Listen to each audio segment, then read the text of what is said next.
Well, distinguished guests, ladies and gentlemen, this is also to remind you that in a few minutes we'll get started, as we already are getting confirmation of the arrival in this venue of the representative of the Secretary to the Government of the Federation.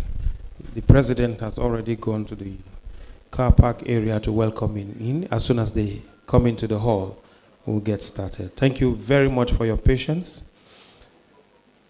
An old adage actually says Rome was not built in a day. So this conference may have a slow start, but it will finish in record time.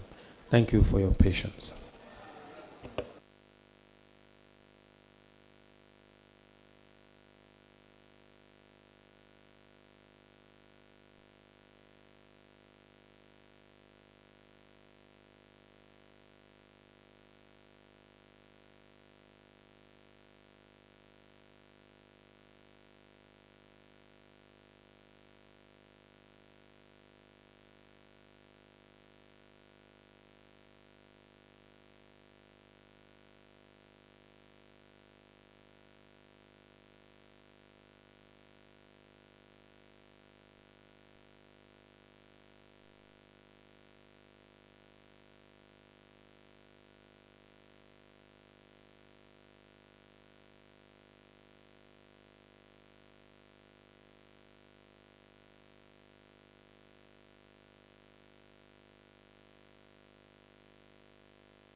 Your Excellencies, distinguished guests, ladies and gentlemen, this is announcing the arrival of the representative of the Secretary to the Government of Federation.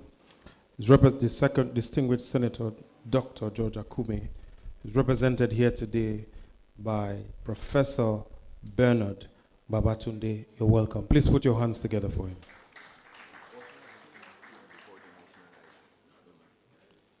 May I, at this point, invite him very quickly to come to the podium. There's a seat for you in front here. Please, let's put our hands together for him as he comes up.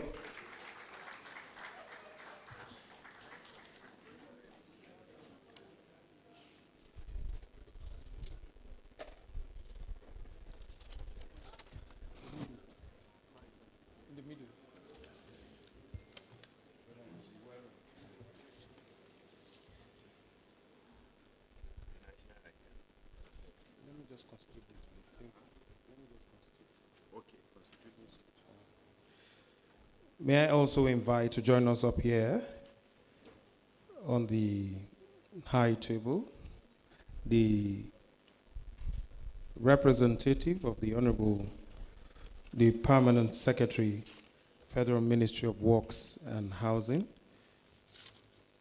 Since we have him already, may I especially welcome the representative of Mahmouda Mamman, who's represented here today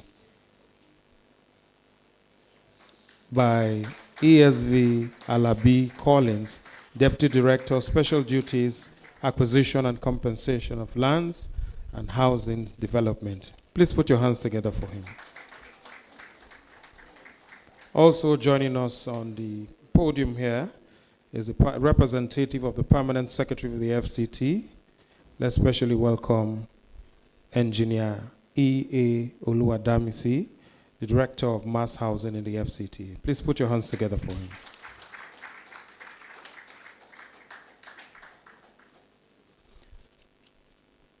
May I also invite to join us on the high table the Managing Director of the FMBN, Mr. Hamang Madu, to join us on the table here.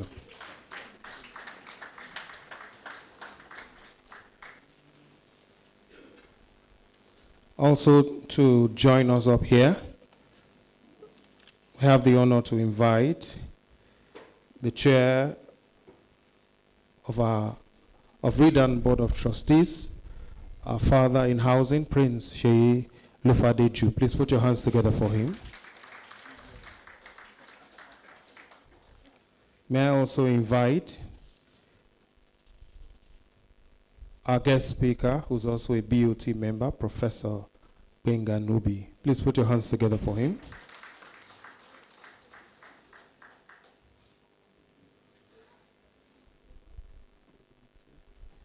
May I at this point also invite our president. It is very difficult to pin him down at occasions like this, but I'll ask him to just come so we can have him for this opening ceremony in one place. Please put your hands together for Alhaji Dr. Aliu Oroji Wamako, the Chiruman Wamako. You're welcome, sir. Please let's clap properly for my president.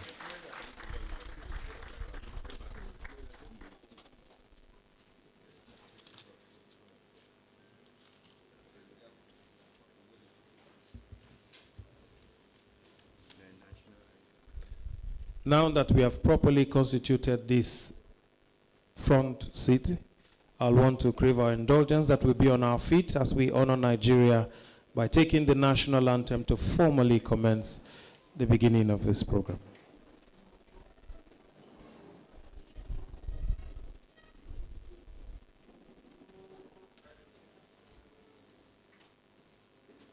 Our sound people, can we take the national anthem?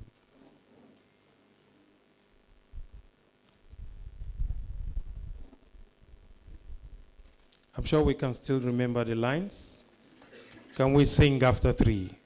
1, 2, go.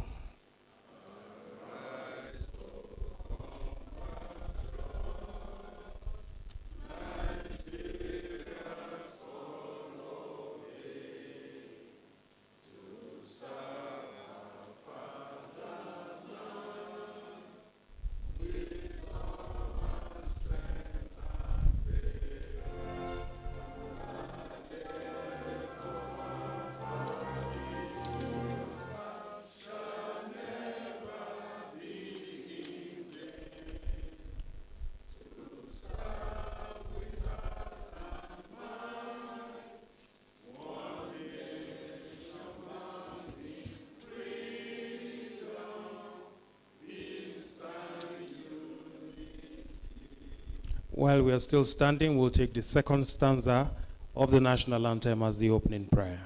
We'll take that after 2. 1, 2, go.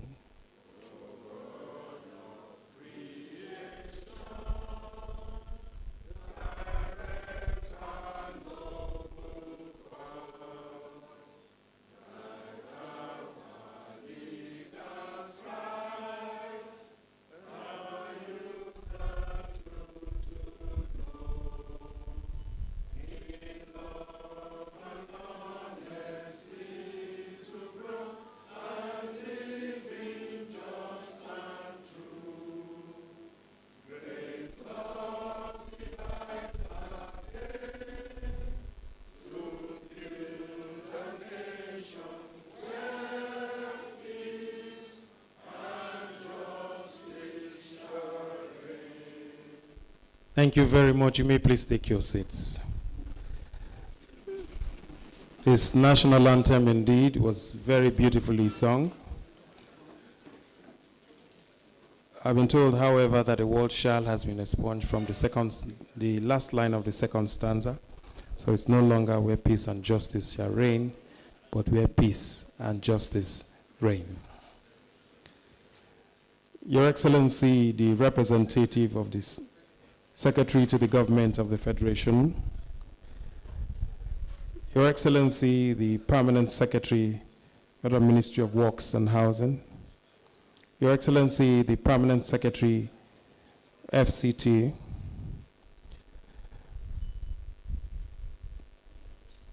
the Managing Director of the Federal Mortgage Bank of Nigeria, and heads of all other government agencies and parastatals, the Chairman of the Redan BOT, the live patron and other patrons here present,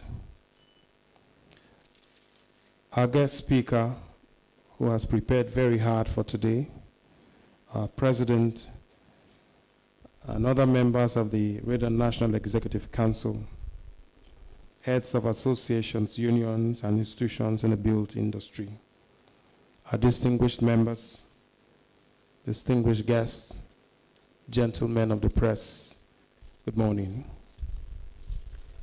The pathway to housing should be fair and equitable for everyone. And access to affordable housing is the fundamental infrastructure that people in our communities need to elevate families into working class and middle class.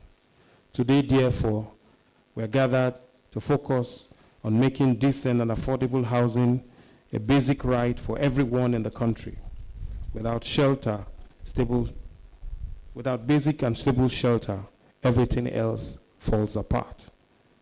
Let me therefore welcome us and say that beside gathering here to discuss key fundamentals and the building blocks for ourselves and our home providers, we shall also seek to elevate families, engender rights to housing, and especially access to decent and affordable housing. So distinguished guests, ladies and gentlemen, let me once again say welcome as we prepare to move this opening ceremony properly forward. To begin, however, let me invite one man who has been very difficult for him to sit in one place.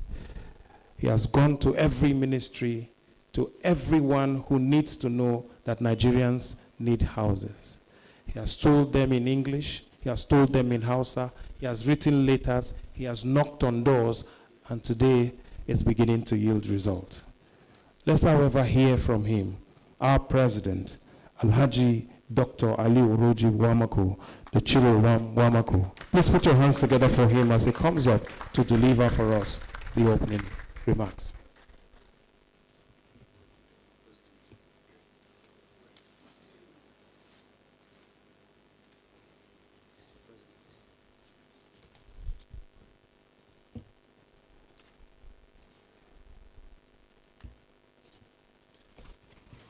أعوذ بالله من الشيطان الرجيم بسم الله الرحمن الرحيم وصلى الله على نبي الكريم. Before I go further, I would want first to apologize for starting the occasion lately due to some reasons beyond our control.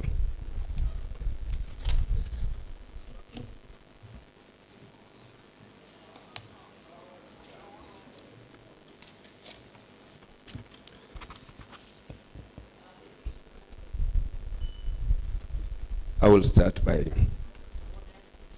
representative of the SGF, Professor Babatunde Barnard, representative of the Permanent Secretary, Federal Ministry of Works and Housing, ably represented by Estate Sabio Alabi Collins, representative of the Permanent Secretary, FCT, ably represented here by SAS Oluwademi, the Demisa, Director of Mass Housing,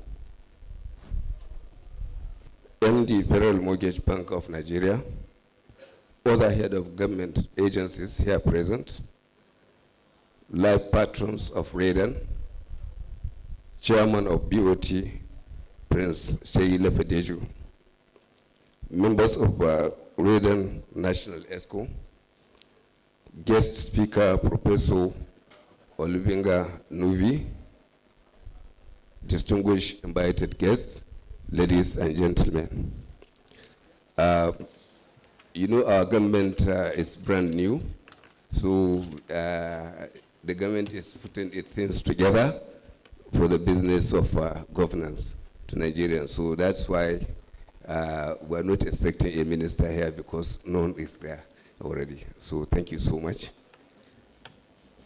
With gratitude to Almighty Allah, I welcome you all on behalf of the 6th National ESCO to the 14th Annual General Meeting, AGM, of our great association. I wish to express my appreciation to our special guest of honor for taking time out of his busy schedules to physically send a representative. We are greatly honored to have you in our midst, Prof. It also gives me great pleasure to welcome our special guest, Chief Executives of the Development Financial Institution here present. Thank you for honoring us with their presence. Emphatically, the MD Federal Mortgage Bank. I'm equally pleased to welcome members of the BOT, lab patrons, past presidents of the association.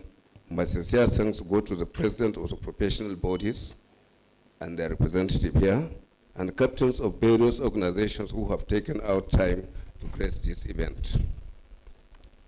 To my colleagues, members of the 6th ESCO of Redan, as well as members of zonal and state chapter chief executives of the estate development firms, and all participants physically and virtually, I express my gratitude for your presence. I am indeed appreciative that you have foregone your precious commitment to be with us today to participate in the opening ceremony of our annual general meeting. The AGM is called to give account of the stewardship of the 6th Council of Members in accordance with the Constitution of the Association.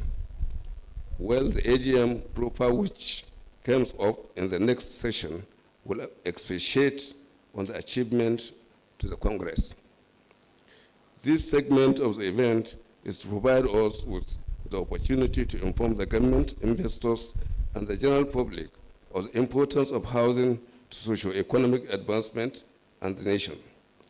It is in this regard that we have chosen to the theme for this occasion, which is improving access to affordable housing for wealth creations and national development.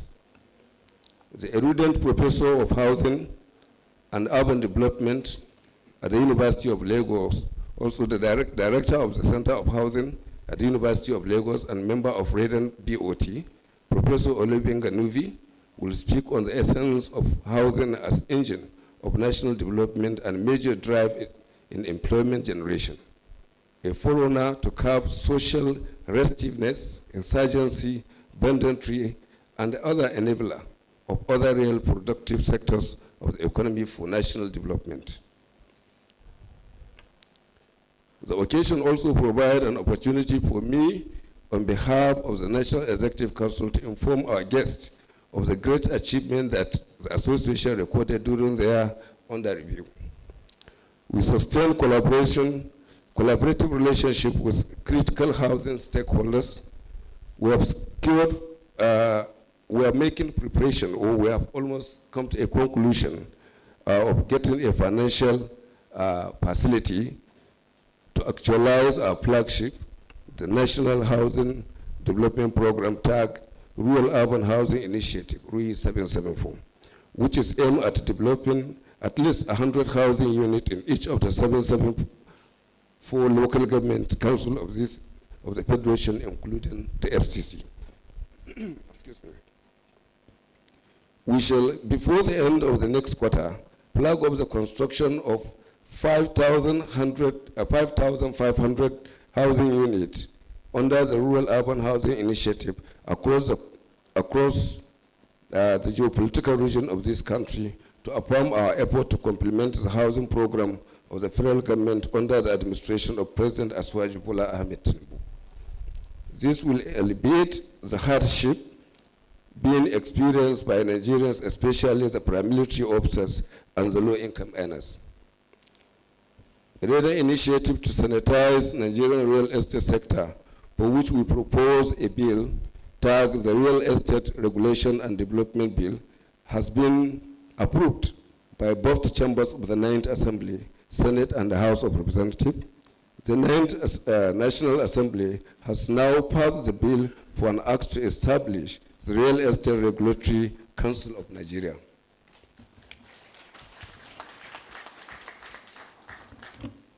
The bill was assented to the President of the Federal Republic of Nigeria to emphasize investment into the sector. As a tonic to place real estate development business on the path of global practice, we sustain our relationship with regulatory institutions, namely the Economic and Financial Crime Commission, EFCC, the Special Control Unit Against Money Laundering, SCUMO, the Nigerian Financial Intelligence Unit, NFIU, the Independent Corrupt Practice and Other Related Offenses, ICPC. These agencies of the federal government will give credence and confidence to the international community about our openness to the business in the conformity with the international best practice.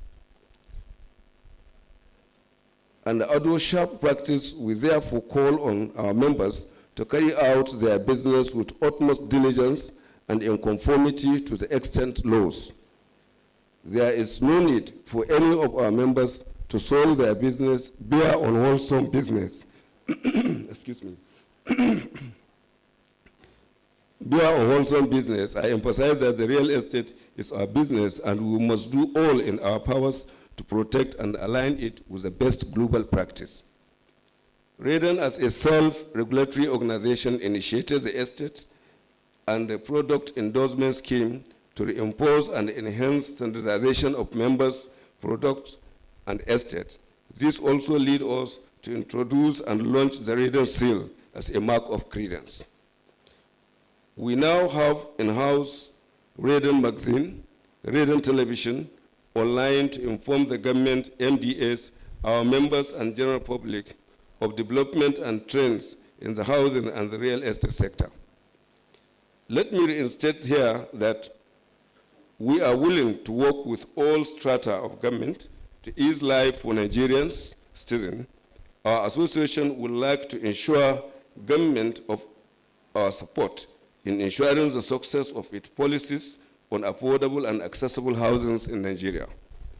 Bearing in mind that housing is a basic human need that shapes the quality of life for individuals and families and communities. By its nature, the real estate sector is labor-intensive with benefit in terms of employment and the multiplier effect to many sectors of the economy that can turn the economy around. In doing so, we wish to place on record for all members to know that Redan leadership has zero tolerance for shady deals and will continue to work with government on the part of sanity and national development. Distinguished invited guests, ladies and gentlemen, I want to use this opportunity to call on businessmen and women, entrepreneurs, to embrace real estate development as a profitable venture that provides high returns on investment, create jobs, provide shelter, as well as make life comfortable for the community. I also call on the government, of new government, to give, let me reinstate this. I also call on the new government to give priority to housing development in the country by providing the enabling environment and support required for promoting real estate development in Nigeria. Once more, I thank our special guest of honor, Prof, ably representing the SGF, and our guest of honor and all participants for gracing this occasion. I thank you all for listening. I pray that Almighty Allah will bless you and take you back to your various destinations. Thank you so much. Wassalamu alaikum.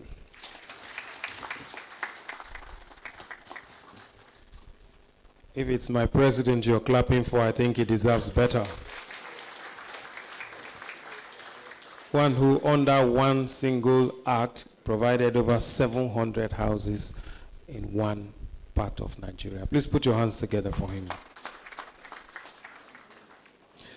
Well, distinguished guests, ladies and gentlemen, we're still taking. Up next will be a few goodwill messages. I just saw my friend walked in. My friend got a mortgage on a haunted house. The house was believed to have been possessed by demons. So I warned him. I said, if you can't afford the payment of either the priest or the mortgage, the house will be repossessed. There may be a problem after all. So distinguished guests, ladies and gentlemen, let's get a first goodwill message for this morning from the Council of Registered Builders of Nigeria, represented here today by Builder Anthony Okwa. Please put your hands together as he comes up.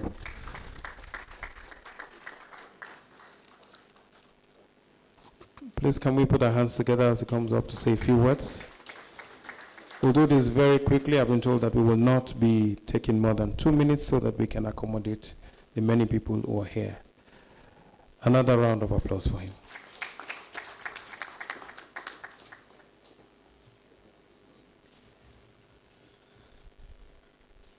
I stand here on existing protocol and to represent my chairman, the chairman of the Council of Registered Builders of Nigeria, Builder Dr. Samson Ame Opalua.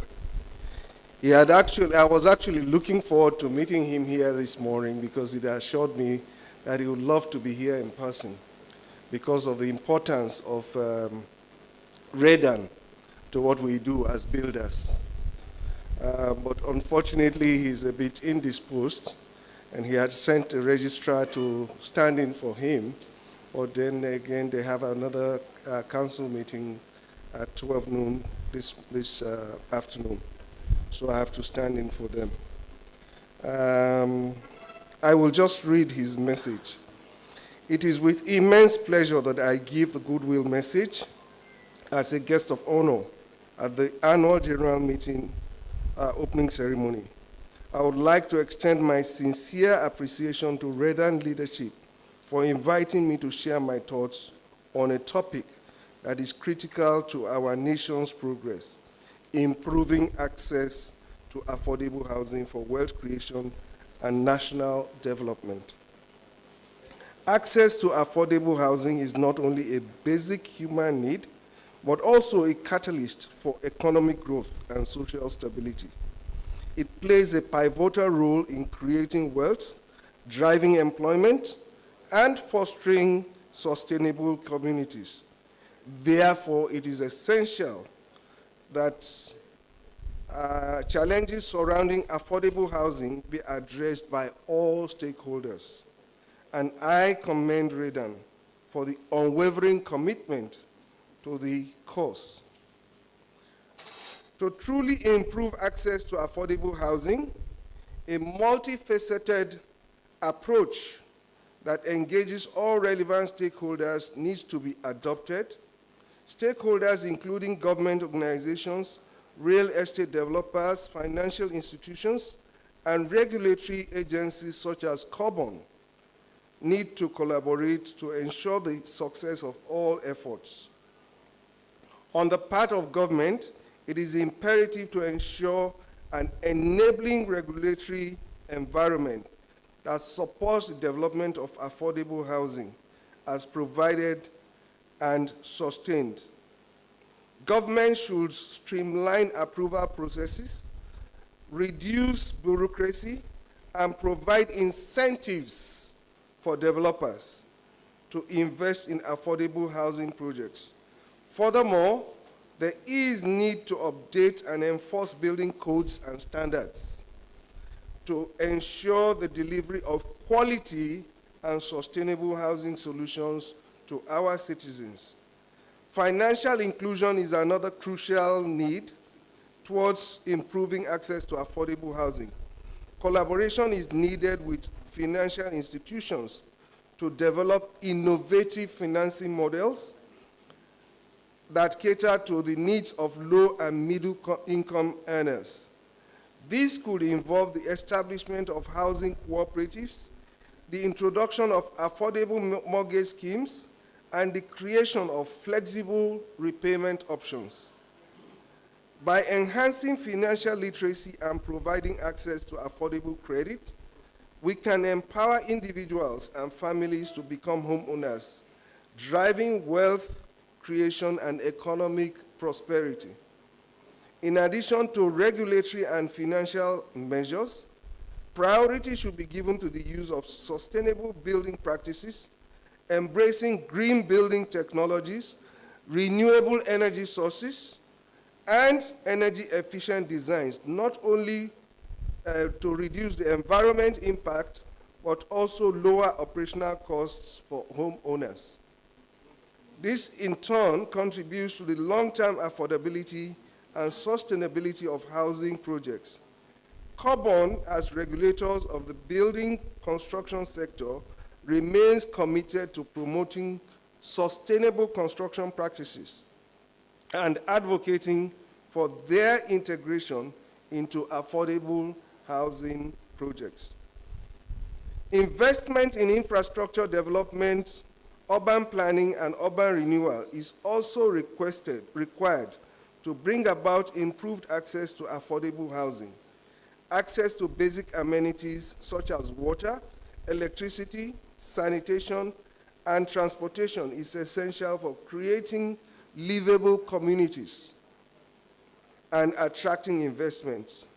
By prioritizing infrastructural development to sync with affordable housing initiatives, an environment that supports wealth creation, job opportunities, and several overall national development could be fostered.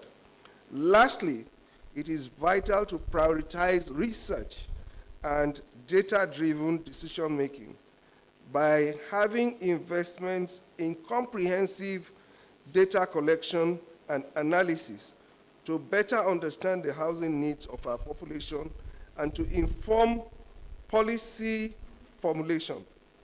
By leveraging accurate and up-to-date information, targeted strategies could be developed that address specific challenges and ensure that efforts are focused on achieving the desired outcomes. On a final note, I would like to commend Redan for its dedication to improving access to affordable housing and for the hosting of its AGM.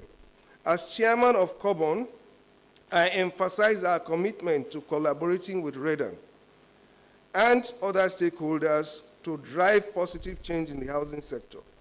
By working together, we can create an environment where affordable housing becomes a catalyst for wealth creation, economic growth, and national development. Thank you for your attention, and I wish you a productive and successful annual general meeting. Signed, Builder Samson Ame Opalua, Chairman Kobo. Good morning, and I wish you all the best.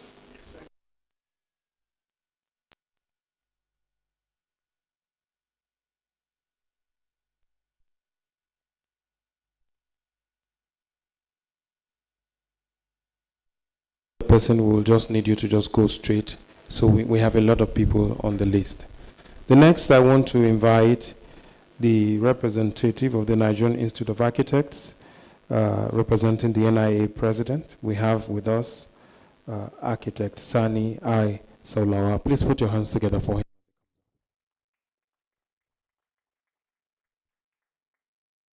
Please, let's clap for him.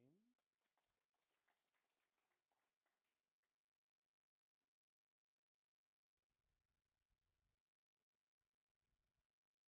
distinguished members of the High Table, and fellow members gathered here today. I am here to represent the President of the Nigerian Institute of Architects in the person of Architect Emmanuel Enyi Benebo, who is supposed to have been here today,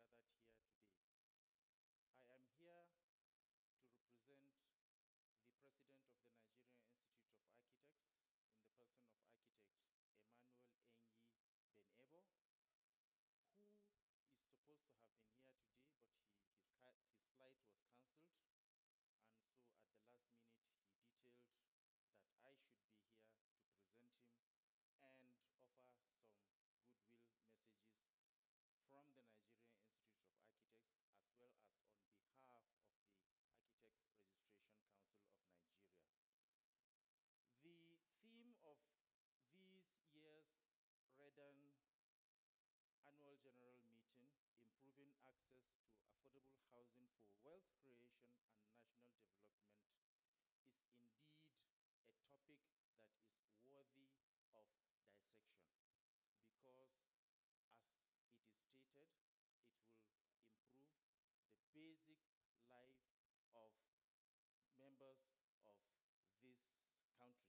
call it that.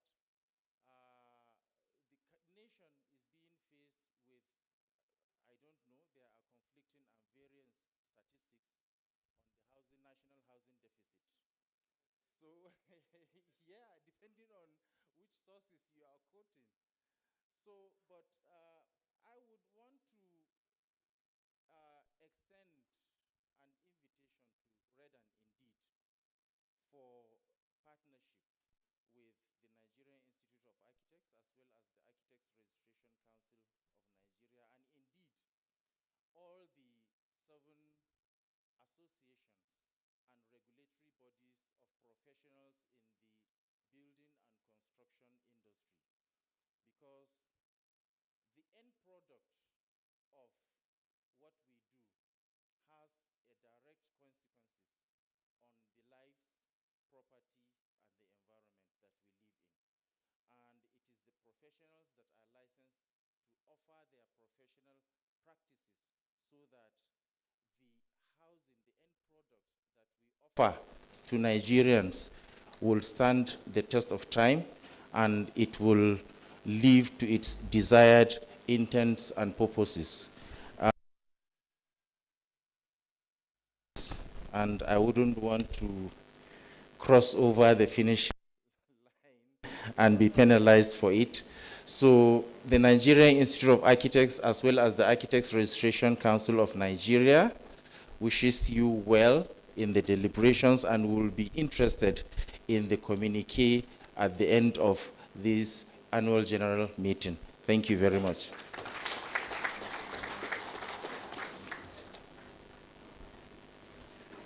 Thank you very much. We appreciate you. It was said that in the US, an architect decided to undertake the entire process of building after he had drawn, and he built the house and was painting.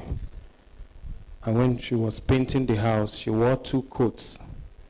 And somebody walked up to her and said, "Madam, why are you wearing 2 coats?" She said, "Yes, the instruction on the paint bucket says paint with 2 coats." So she had to wear the 2 coats to paint the house. We have one man who is an honorary member of the Chartered Institute of Bankers of Nigeria, with over 30 years experience in mortgage banking, over 8 years of commercial and merchant banking, and has been doing some very, very remarkable job turning around the fortunes of the Federal Mortgage Bank of Nigeria. Let's welcome Mr. Haman Madu for his goodwill message.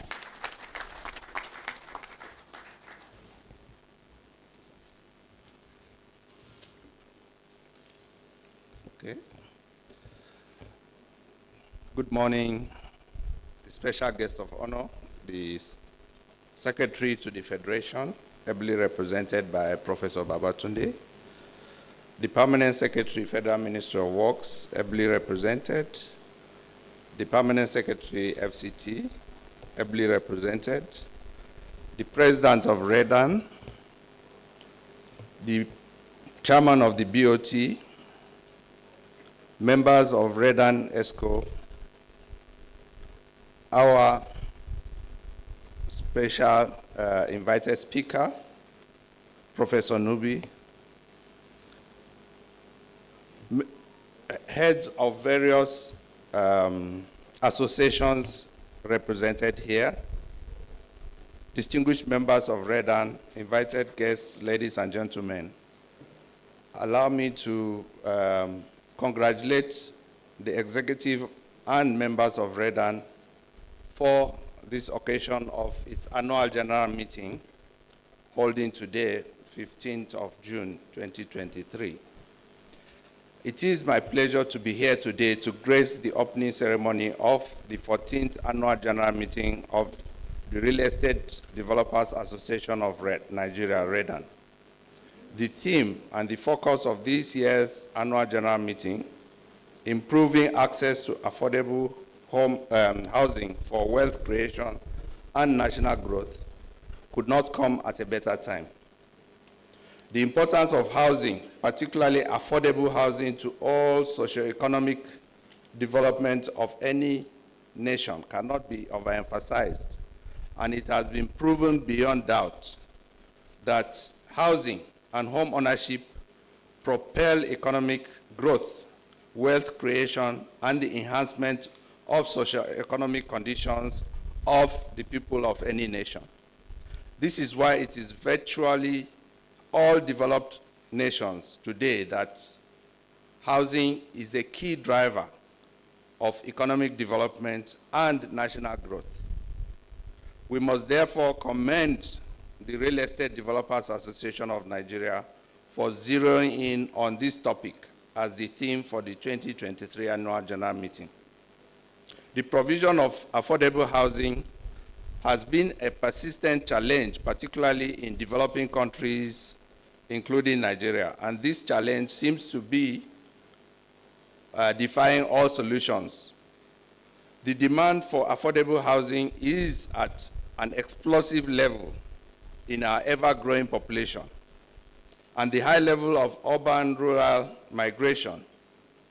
I am therefore glad that this critical institution, that is Redan, is leading the way and providing the platform for robust discussion and engagement towards finding a new and innovative way of financing and providing affordable housing. The Federal Mortgage Bank of Nigeria is proud to be associated with Redan, and we are committed to continue to partner with Redan and its members towards expanding mortgage and home construction finance for affordable home ownership to all Nigerians. This is why we have continued to lower the bar and to ensure that Nigerians are within the medium, that is Nigerians within the medium and low income bracket, have access to the different products that the bank offers. Towards this, we have enhanced mortgage affordability levels for Nigerians by eliminating the need for down payment of equity for mortgage loans below 5 million, and also reducing equity for mortgage loans between 5 to 15 million from 20 and 30% to a flat rate of 10%. We've also developed a new product, which is rent-to-own mortgage product that requires no down payment aside from the capacity of the mortgagor to make monthly repayments. We have also continued to expand our focus on cooperative housing development loans and other housing development schemes, like the collaboration between the Federal Mortgage Bank, NLC, TUC, and NECA for Nigerian workers, and the Ministerial Pilot Housing Scheme, which was introduced by the Federal Ministry of Works and Housing. All the houses delivered under these home construction loans were executed through private real estate developers who are all members of Redan. Thus, I can proudly say that we have a mutually beneficial relationship with Redan, and we hope to continue on that trajectory. Once again, I wish to commend the leadership and members of Redan for this memorable occasion and wish you a fruitful deliberation. Thank you, and God bless you all.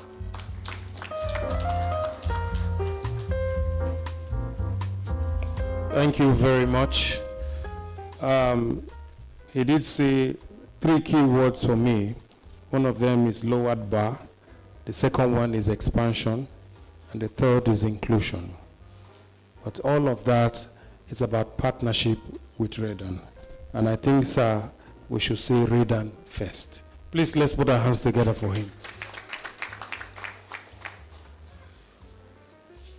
One man who was not a member of Redan decided to start his own construction company and was looking for a bank.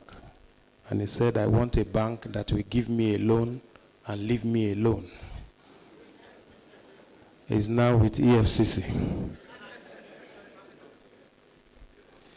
Let me invite the representative of SCUMOL to do a little information around what we do and our partnership. Mr. Daniel is here, is coming up. Please put your hands together for him.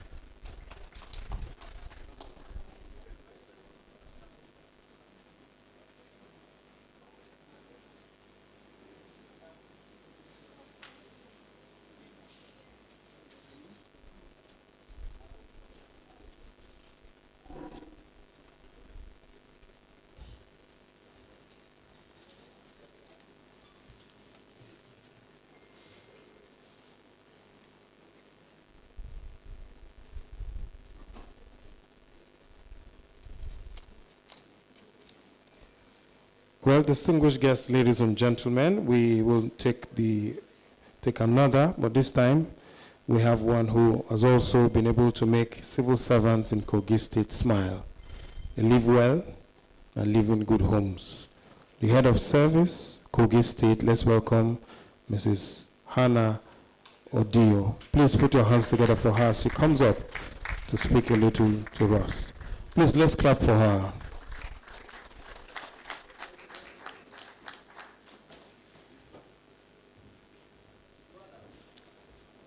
The representative of the Secretary to the Government of the Federation, Redan President, members of the High Table, and the beautiful participants, good morning. I thank you for inviting me to be here. I know some of you will be wondering why I am here. You know, the theme is apt. Improving access to affordable housing for wealth creation and national development. The issue of housing concerns everyone. I am here, I represent the civil servants, the public servants at whatever level, because we are the ones in dire need of housing. And you know, culturally, as a nation, the value we give to ownership of house. And for instance, a civil servant who has gone through the career phase of his or her life and is exiting the service and does not own a house, he or she doesn't have a shelter where to keep his family even after retirement. It's unimaginable. The pain is unimaginable. It means that civil servant will continue to use his pension to pay rent. So you will see how important it is for civil servants to own houses. And so I thank Redan for the good job you are doing, and you are even doing well in Kogi State, except that we need more. You know, the need is so enormous that state governments alone cannot adequately provide the housing need for her workforce. So the deficit is chronic, the need is chronic. But by God's grace, I know that with your good work, you go a long way to settle Nigerians, particularly the public civil servants, with housing. Thank you for this program, and I wish you well.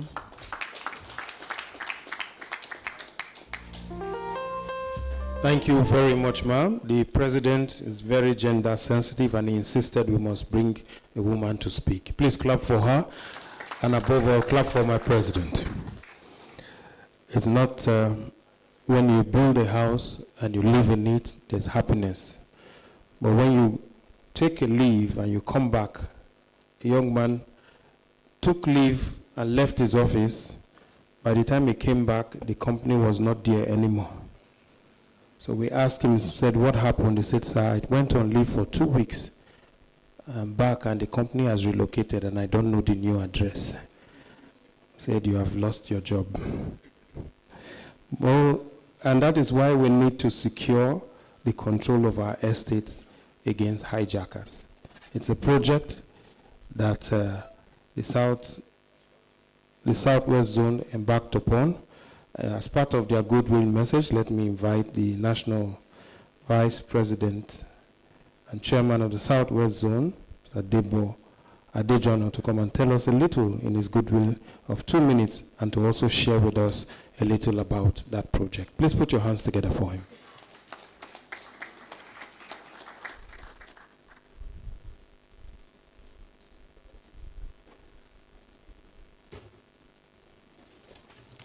Thank you very much. I promise not to exceed your time. Please allow me to stand on the existing protocol. I would like to congratulate the President, National President Redan, for this AGM. I would like to say that he's very much in character that we are having something like this during his regime and on a consistent basis. We pray that as you rally on with us for this very last leg, we will definitely witness a resounding success as you've been recording in your tenure. Thank you very much. Just as it was said, Southwest put up a program last year, July, because we identified a need with developers. A number of us here who have residential estates that we've built and people living there know that one of the big headache that a developer contends with is mutiny and discordant tones amongst your buyers, residents, especially as it pertains to managing facilities and the estates. And for obvious reasons, sometimes we are at fault.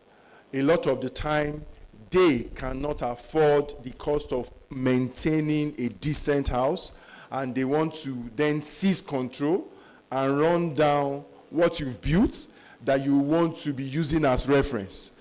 And a number of us will attest to the fact that we have cases in court in that regard.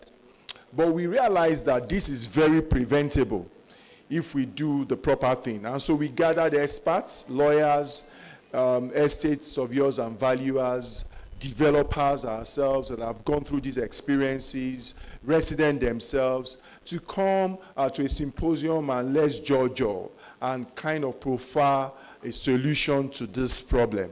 And we succeeded at that in Lagos, but we realized that even though we extended the invitation to nationally, a number of us could not make that event. So we have packaged it in a book format so that you can easily access those solutions. In here, there are sample documents, legal documents that you can base, that you can give to your legal advisors and all, and they can start to, customize to your own needs and requirements, such that you can beforehand prevent an hijack, so that you have a proper foundation for your project. Those books are here. We actually sell them for 35,000 naira for those who couldn't attend the program. The program was about 100,000. But for this event, also from the request of Mr. President, we are giving a huge discount, and you can buy it right at this venue for 25,000 naira. Okay, so books are being circulated, and you can just call the ladies, pay into the account, and you would have yourself a copy. We also have a stand out there. We've enjoyed the benefits of working with a number of people in getting these ready. Some of our partners are now, FMBN particularly, working with Redan to do this. So thank you very much. It's a library material that you as a CEO needs to read, and you also need to give to your team, your lawyers, your estate surveyors, your estate managers, to be able to be abreast, so that we can put an end to one of the biggest headache of developers. Thank you very much for your time.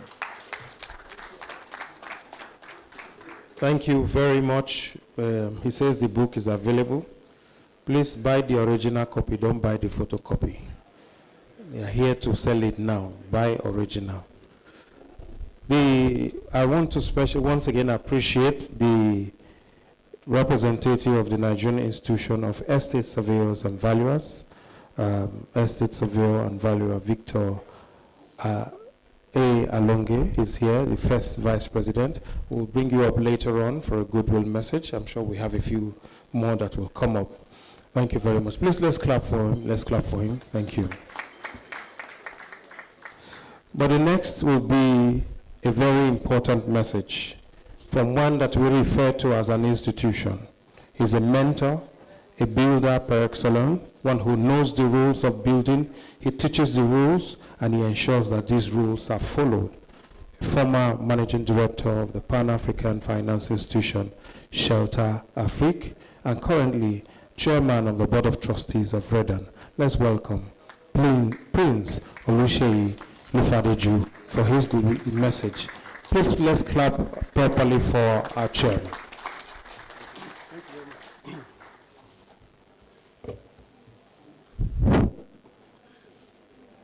Good afternoon, everybody. It's already afternoon. Let me stand on the existing protocol, but especially thank and salute members of the high table. I think if you look critically at the members of the high table, you'll see that the government of Nigeria is here. Can we give a clap for that, please? When I say that, I mean the representatives, the critical representatives in the sector that we are dealing with, all of them are here.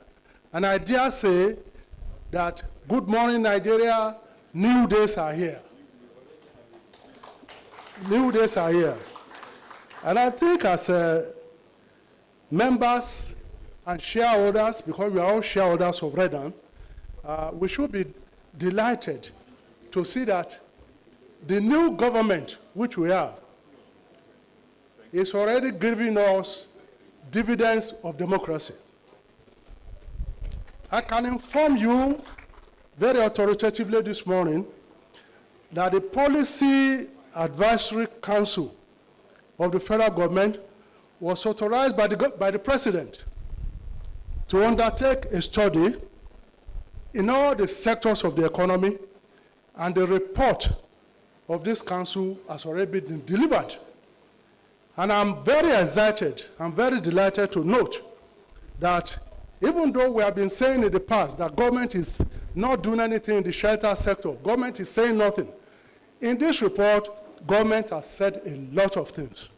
Government has put the ball in our court.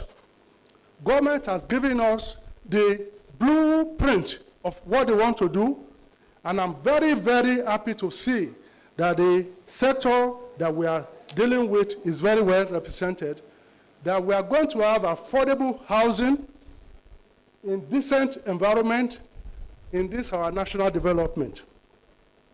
The members of the Advisory Council, if I can inform you, Senator Tokunbo Abiru, who is the chairman, Dr. Yemi Cardozo, Samaila Subaru, Dr. Deris Anite, and they submitted their report on the 17th of May to the president, and that report has now been released. We're going to have very, very effective sector impact on the Federal Mortgage Bank in the area of policy formulation and reforms. We are going to launch a consumer credit scheme for housing and consumer goods. Government is going to leverage the pension funds in the tune of almost 9 trillion naira to be diverted to the shelter sector. We're going to review the PENCOM regulations to allow increased investment in shelter and mortgage. We're going to subscribe interest to subsidize interest rate by granting tax exemptions. And these are all the things that are in this report.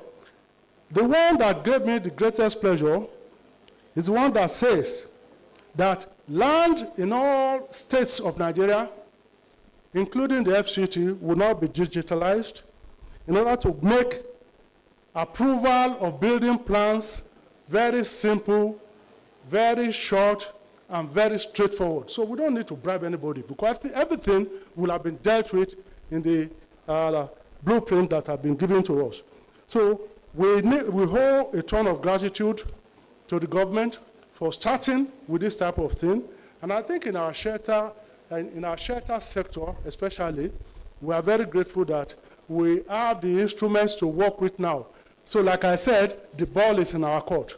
What we in Redan should do, and I've had a discussion with Mr. President, with our president here, not President of Nigeria, President of Redan, is that we need to set up a think tank to look at that report and give our own detailed intervention path. How are we going to intervene? How are we going to take advantage of this?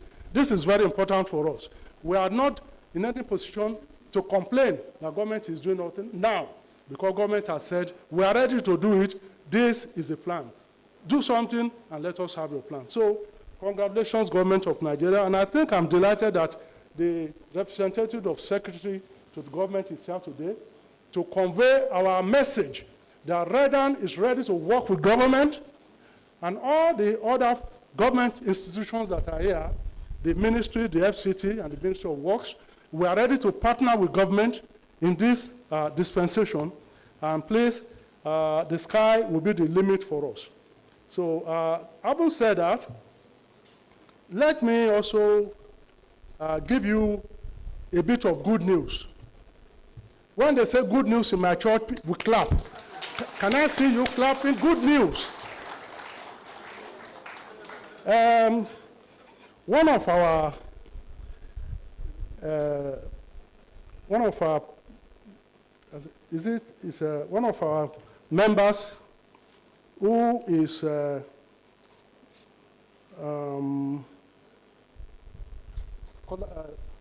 what's the name of the position of Panimoku? Panimoku is yes, it's what's his appointment to that?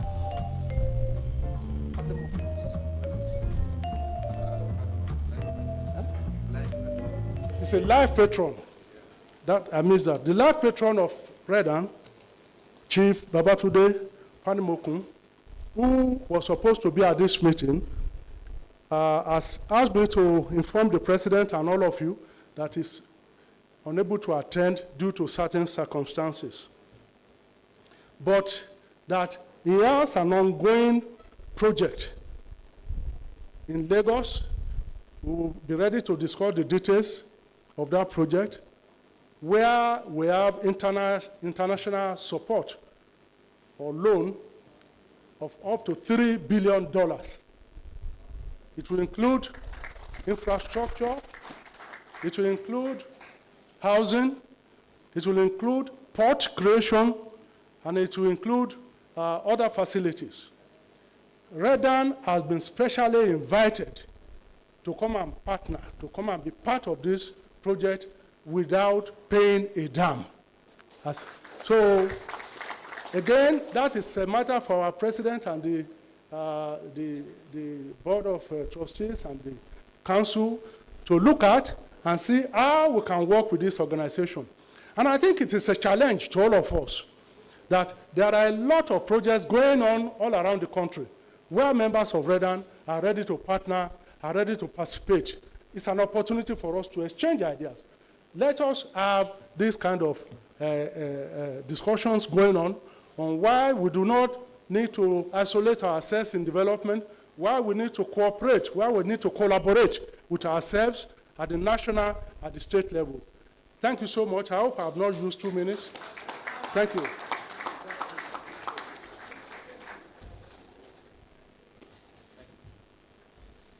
Thank you very much for that good news. Another round of applause for him, please. Thank you. The good news is something we will talk about during tea break later. But let me invite the first Vice President, Nigerian Institution of Estate Surveyors and Valuers, ASV Victor Adekunle Alonge, to come and do us a goodwill message.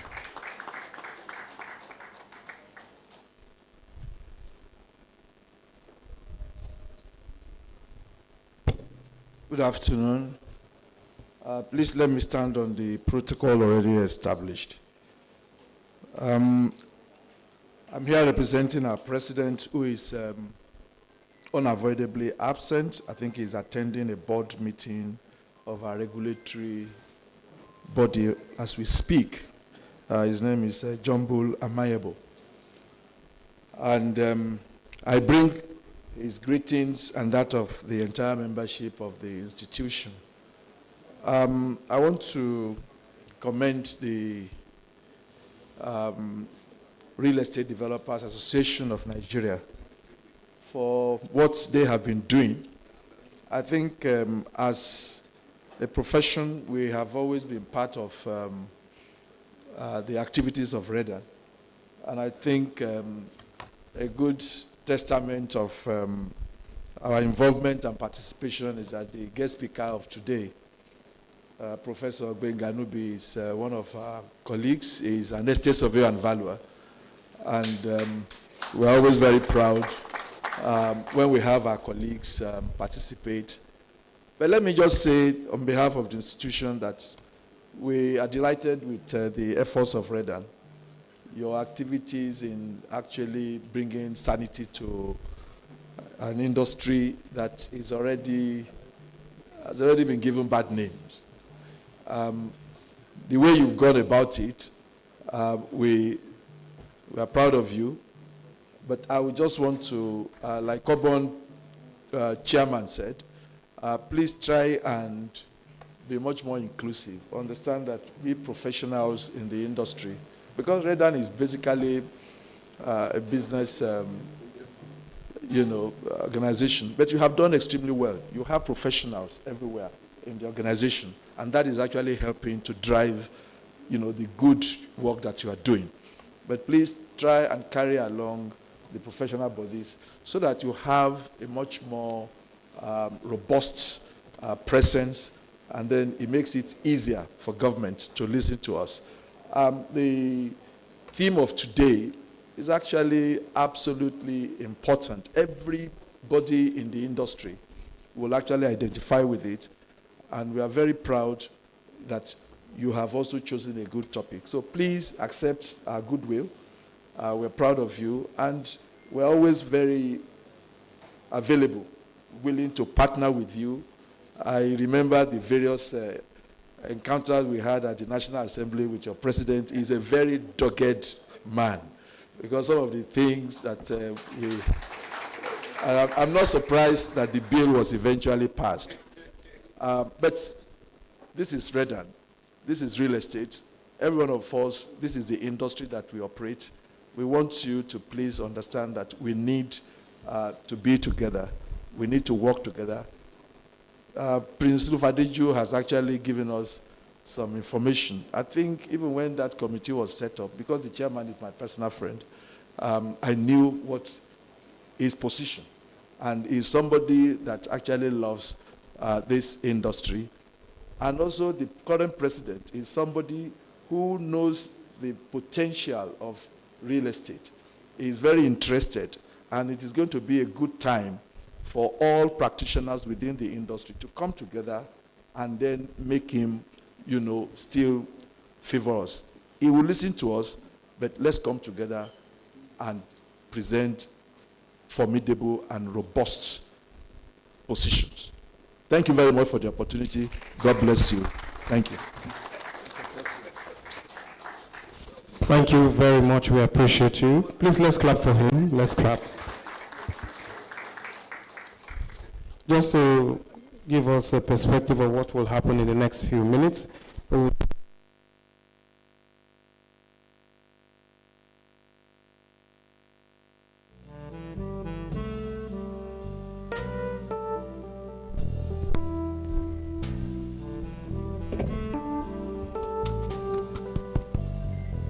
All right, we will take one goodwill message, and then we'll take key messages from the permanent secretaries of the FCT and Federal Ministry of Works, and then we'll go to the keynote speaker, and eventually we'll take a lead message from the SGF before we take break. So to just lead us, next will be a short message from our live patron, who is also the chairman of Urban Shelter, Malam Ibrahim Aliu, who's represented here today by Hamisu Abubakar Jamari, who is a senior special assistant to the chairman. Please put your hands together for him.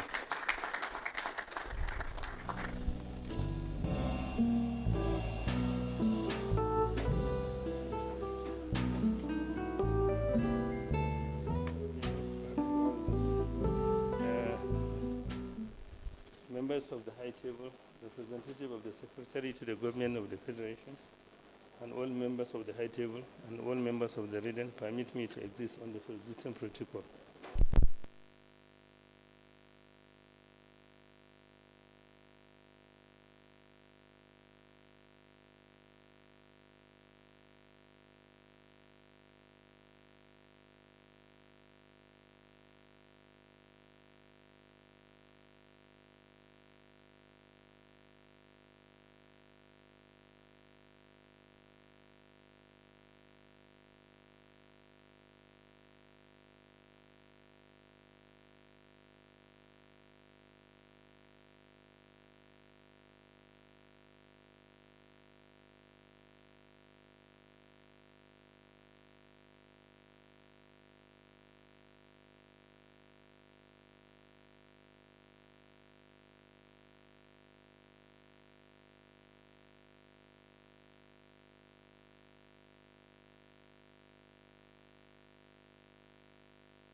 health challenge.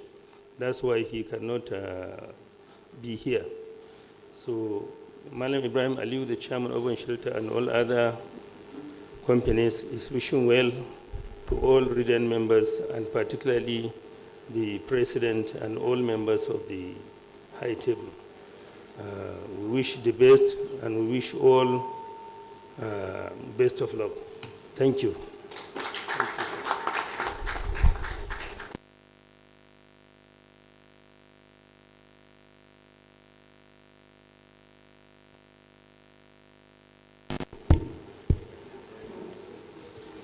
We apologize for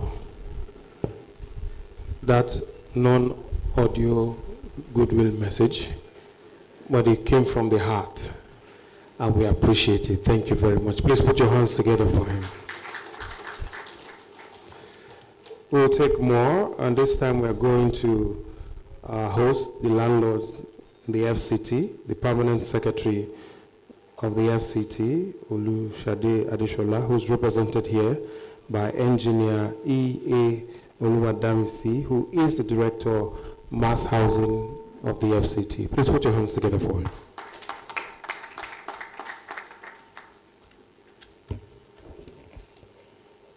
Thank you very much. The Secretary to the Government of the Federation, ably represented by Prof. The President of Redan, and all other members of the high table. Please, for want of time, permit me to just stand on the well-established protocol.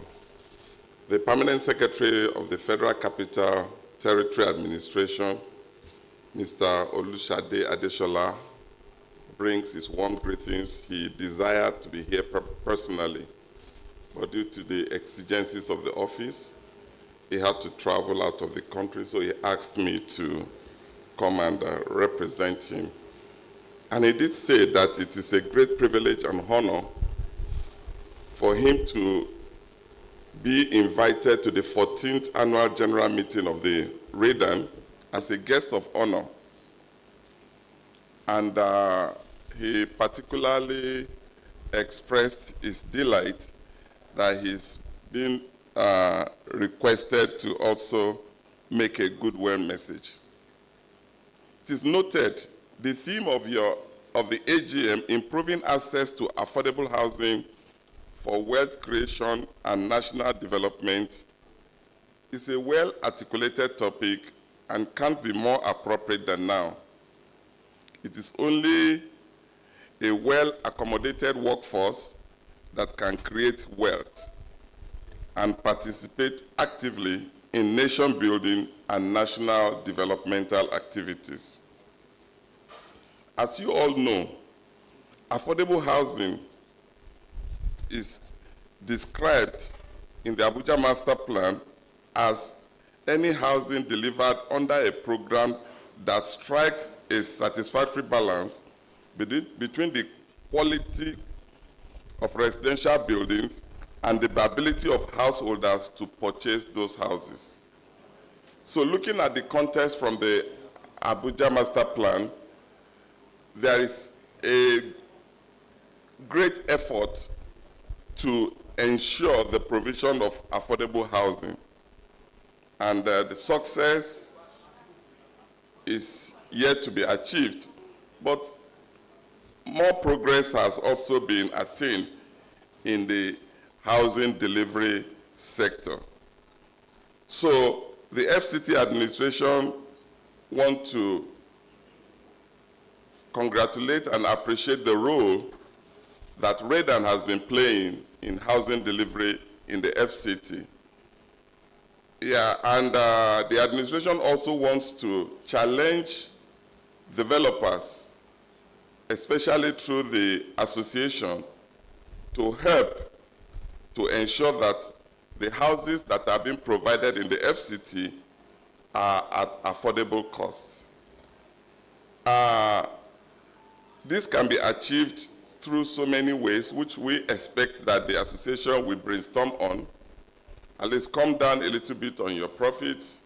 And then we also in the FCT administration, we see how we make land available, and then we also reduce the bureaucratic bottleneck that is being experienced in approval processes. Distinguished participants, ladies and gentlemen, we cannot overemphasize the fact that affordable housing plays a substantial and reinforcing role in economic development. So FCT administration took good cognizance of this, and that is why it has prepared and made several programs, which includes the mass housing program, where I'm currently serving as the director, just to see how we can midwife and coordinate to ensure the delivery of affordable housing. We also want to use this opportunity to challenge the finance people in our midst to see how we can enhance the income or the interest rate so that on the long run, Nigerians and residents of FCT will be able to afford these houses. The technical team members also who are into manufacturing of materials that relate to housing production, we can also, through this organization, Redan, can also help, because the focus is to make the houses affordable. So, and the only way we can do that is to ensure that we brainstorm extensively and see how we narrow and come to a common goal where every Nigerian will be a very proud house owner. So we also want to use this opportunity to, please, at the end of this conference, whatever the recommendations are, whatever the conclusions are, we will be glad to have it in the FCT administration so that the ones that relate to our own end, we can also work on it so that together we move the housing sector forward. I want to thank you very much for your attention. Thank you so much. Thank you very much for that very important line of accommodating. When we lower on our profits, you also lower on the other things that make it hard for us to get land. Thank you very much. Please, let's clap for that. At the Housing and Solar Projects conference in the FCT, a young man walked in after the conference. He said they had discussed solar, and he said, I have finally saved enough money to buy enough solar panels. What is holding me back is that I cannot afford the house. So I don't know whether I should sell the solar panel and buy a house first. But let me especially welcome the second Redan president, who has now become a patron of their Redan, Chief Body Afolayan. Please put your hands together for him. Thank you very much. In those days, they will go from development control to AGs to everywhere to make sure that the association is heard. Right now, you don't need to go from your office. You call them and they'll come. But those people struggle, they work hard to make sure that Redan stands strong. Thank you very much, sir. Next, let me go to the Permanent Secretary, Ministry of Works and Housing. Permanent Secretary is represented by ESV Alabi Collins, who's the Deputy Director in charge of Special Duties, Acquisition and Compensation, or Department of Lands and Housing Development. Please put your hands together for him as he delivers also a special message. Good afternoon, everybody. The Secretary to the Government of the Federation, ably represented, the President in Council, other members of the BOT, Executive of the Redan, members of the I table, distinguished ladies and gentlemen, I am representing the permanent secretary who is engaged with other state functions. So he has sent in a very short address to be delivered at this 14th annual general meeting of this great.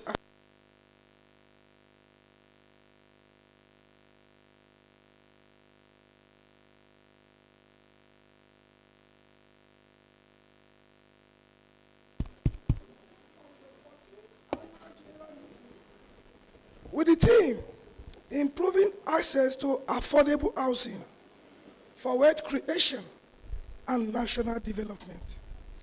And he said further that he is aware that the Ministry of Works and Housing over the years has enjoyed close collaboration with the Redan towards common goal of achieving access to affordable housing and increasing the housing stock in Nigeria. The laudable contributions of your association, Redan, towards increasing housing stock are well noted and commendable. This will, in no doubt, further enhance more productivity and attainment of wealth creation to national development, as your teams depicts. The federal government, through the Ministry of Works and Housing, will continue to create an enabling environment in the subsector for a robust housing delivery in Nigeria. This is the short message of the permanent secretary, and he's sending his felicitations to the great Redan and wishing them well. Thank you very much, and God bless.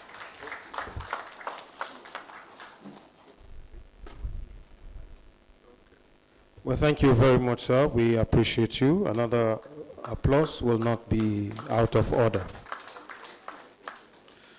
Well, distinguished guests, ladies and gentlemen, while he was speaking, another BOT member walked in, Alhaji Suleiman Abubakar Walin Kefi.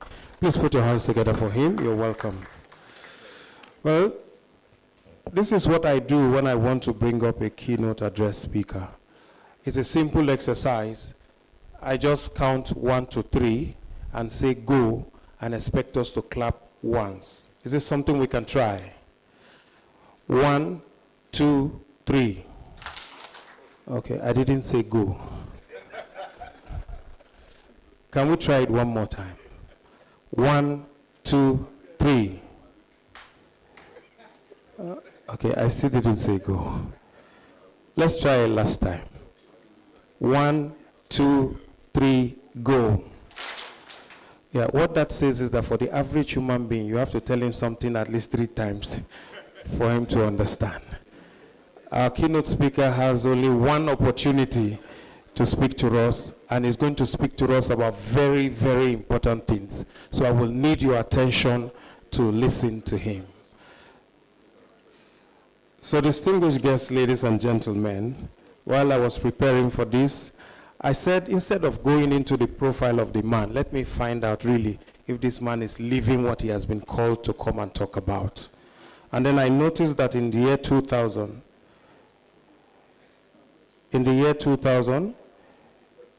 and in the Journal of African Real Estate Research, he co-authored a very important paper on housing affordability, government intervention, and housing informality, an African dilemma. In 2006, I don't know whether this was published, but it was when he was working on his PhD thesis. It was an assessment of the effectiveness of mortgage finance for housing procurement in selected cities in Nigeria. In 2014, he co-authored with Y. Affair an article, a very detailed paper on redefining affordable housing through sustainable practices. In 2007, it was a paper, he was the lead contributor on a paper, Affordable Program as an Agenda for the Federal Ministry of Housing. Also in 2002, he also wrote on financing low-income housing in Nigerian cities. So I looked him up again and I said, let's be sure that this really is our man. But distinguished guests, ladies and gentlemen, he truly is. Someone had written about him saying, His passion to find a lasting solution to Nigerian building problem is in his DNA. When looking at him, he has a BSc honors in estate management, UNILAG. He also had a master's in construction management, University of Lagos, 2002. He has a certificate in housing finance management, University of Pennsylvania in the USA. His PhD is in construction management from the prestigious University of Lagos. Distinguished guests, ladies and gentlemen, I present to us a prolific writer, a motivational speaker, a researcher, a revered academic, and Director of Research and Innovations Office, University of Lagos. Please welcome Professor Timothy Benga Nubi. Please, let's clap for him. Thank you so much. Thank you so much. With gratitude to God Almighty and appreciation to people that God has used to push me to where I am. The representative of the Secretary to the Federal Government, colleague, a fellow professor of a great university, University of Port Harcourt, a founder of a university himself. We appreciate your coming. God bless you.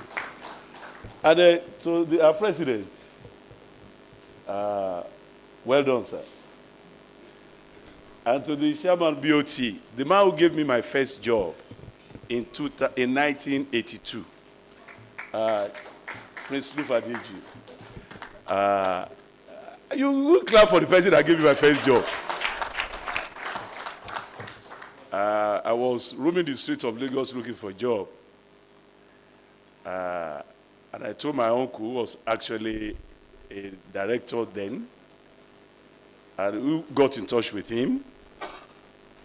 And he just asked my uncle, where is that your boy? My uncle said, I don't keep it in my pocket. I will have to. Then it was a time of a period of no telephone. So I have to send for me. Thank you. He's been a great role model, and we are proud of you. Thank you, sir. My friend and the MD of Federal Mortgage Bank, thank you, sir.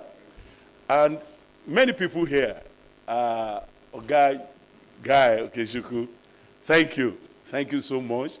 Town Planner Gaba, thank you so much. My friend, almost my twin brother, Malam Suleiman, I have not located you.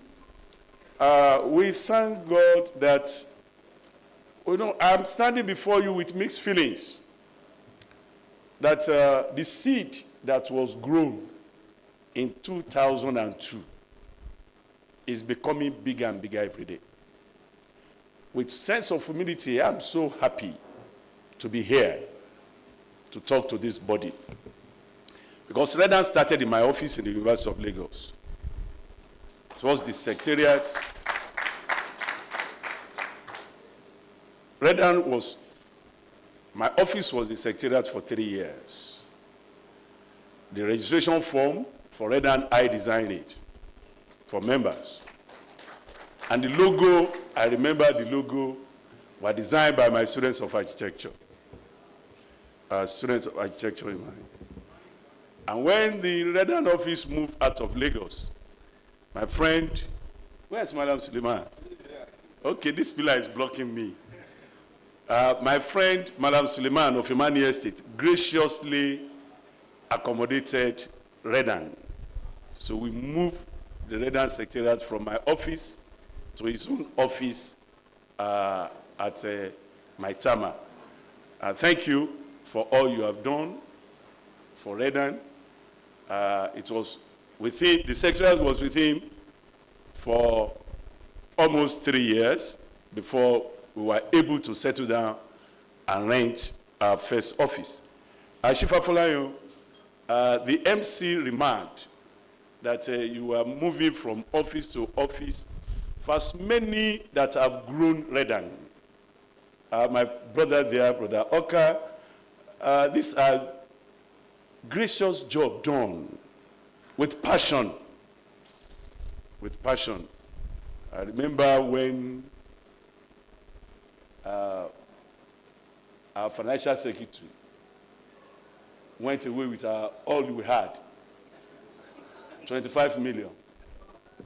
That was all we had. That 25 million, I brought almost half of it from Lagos, members registration. It's been a journey. And it was so active, that Baba Jakonde wrote, I want to say thank you to Baba, the founding president of Redan, late Baba Jakonde. Because the man, well, let's just appreciate him. Those are great Nigerians and blessing to humanity. Baba Jakonde gave him a thank you letter, you know, just to appreciate his zeal. And less than 1 month, all the money disappeared. When he was arrested, he showed the letter of thank you of Baba Jakonde to the police. I said, don't mind them. This is me that they commended. They were only envious. They removed all the money. They emptied, they deleted everything from the computer. It was connivance. Somebody remarked then. Because in the office, in the secretariat of Redan then, we have the Yorubas, we have the Igbos, we have the Hausas there. But Nigerians, people said that, how can Nigeria could, this is the first time Nigeria really cooperated to steal. And because they went away with all the money that we had. But that was the beginning of Redan. And that's why I'm saying that we have to go through this lane to see that those of us that God used to start will look with the heart of gratitude. Are we where the vision? Are we fulfilling the vision? Are we where we ought to be? We can say no, but we are not where we were in 2002. We have made progress. And I believe that every one of us will deserve to clap for ourselves. I'm still waiting. I'm talking because I don't have my stick. I don't have my paper loaded. Okay, thank you. Where is the pointer? You promised me, because it's so we have about 62 slides. Though many of them are pictures. So if I don't control them from here, it will be very difficult for me. So it's been a journey. And one thing I kept on saying is that things are changing. Most of the things I will say here, it's like storytelling. And to tell us that we really need to position ourselves for the future we're really looking for. We really need to position ourselves for the future we're waiting for. One thing that is certain, I kept on telling my colleagues in Redan, is that our generation, there is these anomalies in the country or in Africa, whereby you build houses. In developing countries and in poor nations, an average person, they build houses. But all over the world, people buy houses. For you to buy a house, to build a house in US, in UK, you must belong to a particular income bracket, a celebrity.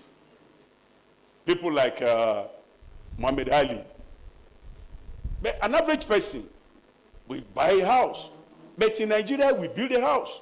And the rich among us, they buy. And I kept on saying that my own children, either we like it or not, we not build a house, they will buy. So we are in a market that is, we must prepare a market that is future ready. And the future that we think is far is right here. My son, 2 years ago, just phoned me. He lives in Europe. He said, Dad, I saw some properties identify Aaron property, Aaron estate in Lagos. He said, are they real? I said, what do you need? He said, I'm looking at one or two of them. So he didn't tell me that daddy buy land for me and look for bricklayer. Their generation, we buy. And that makes that we are operating at the right time. Where people will not go through the problem of Omonile. They will just search for your site and pay online. So we must be ready. We must have products that are really ready for that, to serve this generation that we are in. So we are at the beginning of a process, and the future is quite beautiful for us. The remote. Where do I control my paper? Hello? Yes. I've said this since 9.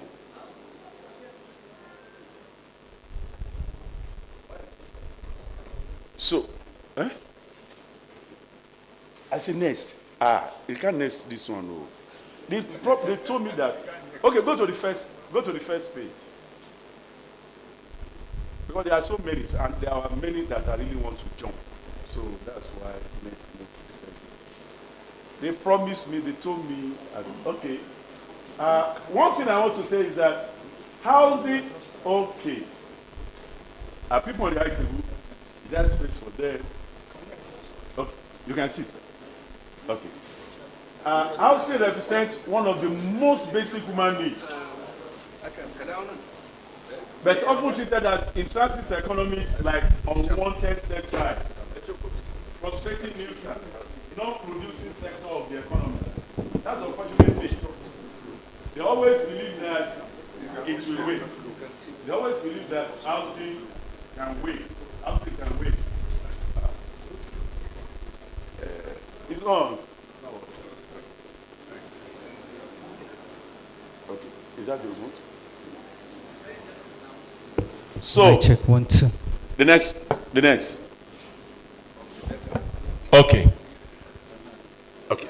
Okay, it's working now. Thank you so much. Well, I always want to say, to see the magnitude of what is before us. This is a picture from Lagos.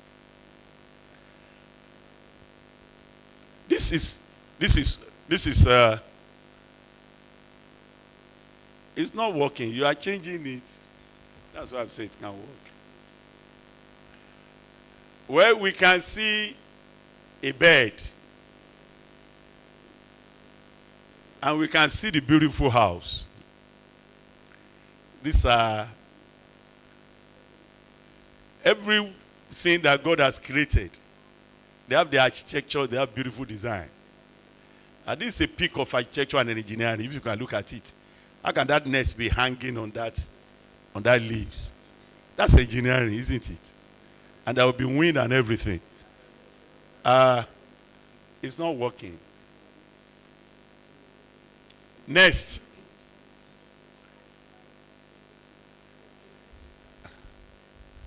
Okay. You see termites. They have a house. And I think those people are obeying the biblical injunction. Go to the ant and land. You know, ants, they have houses. And when you look at the next one.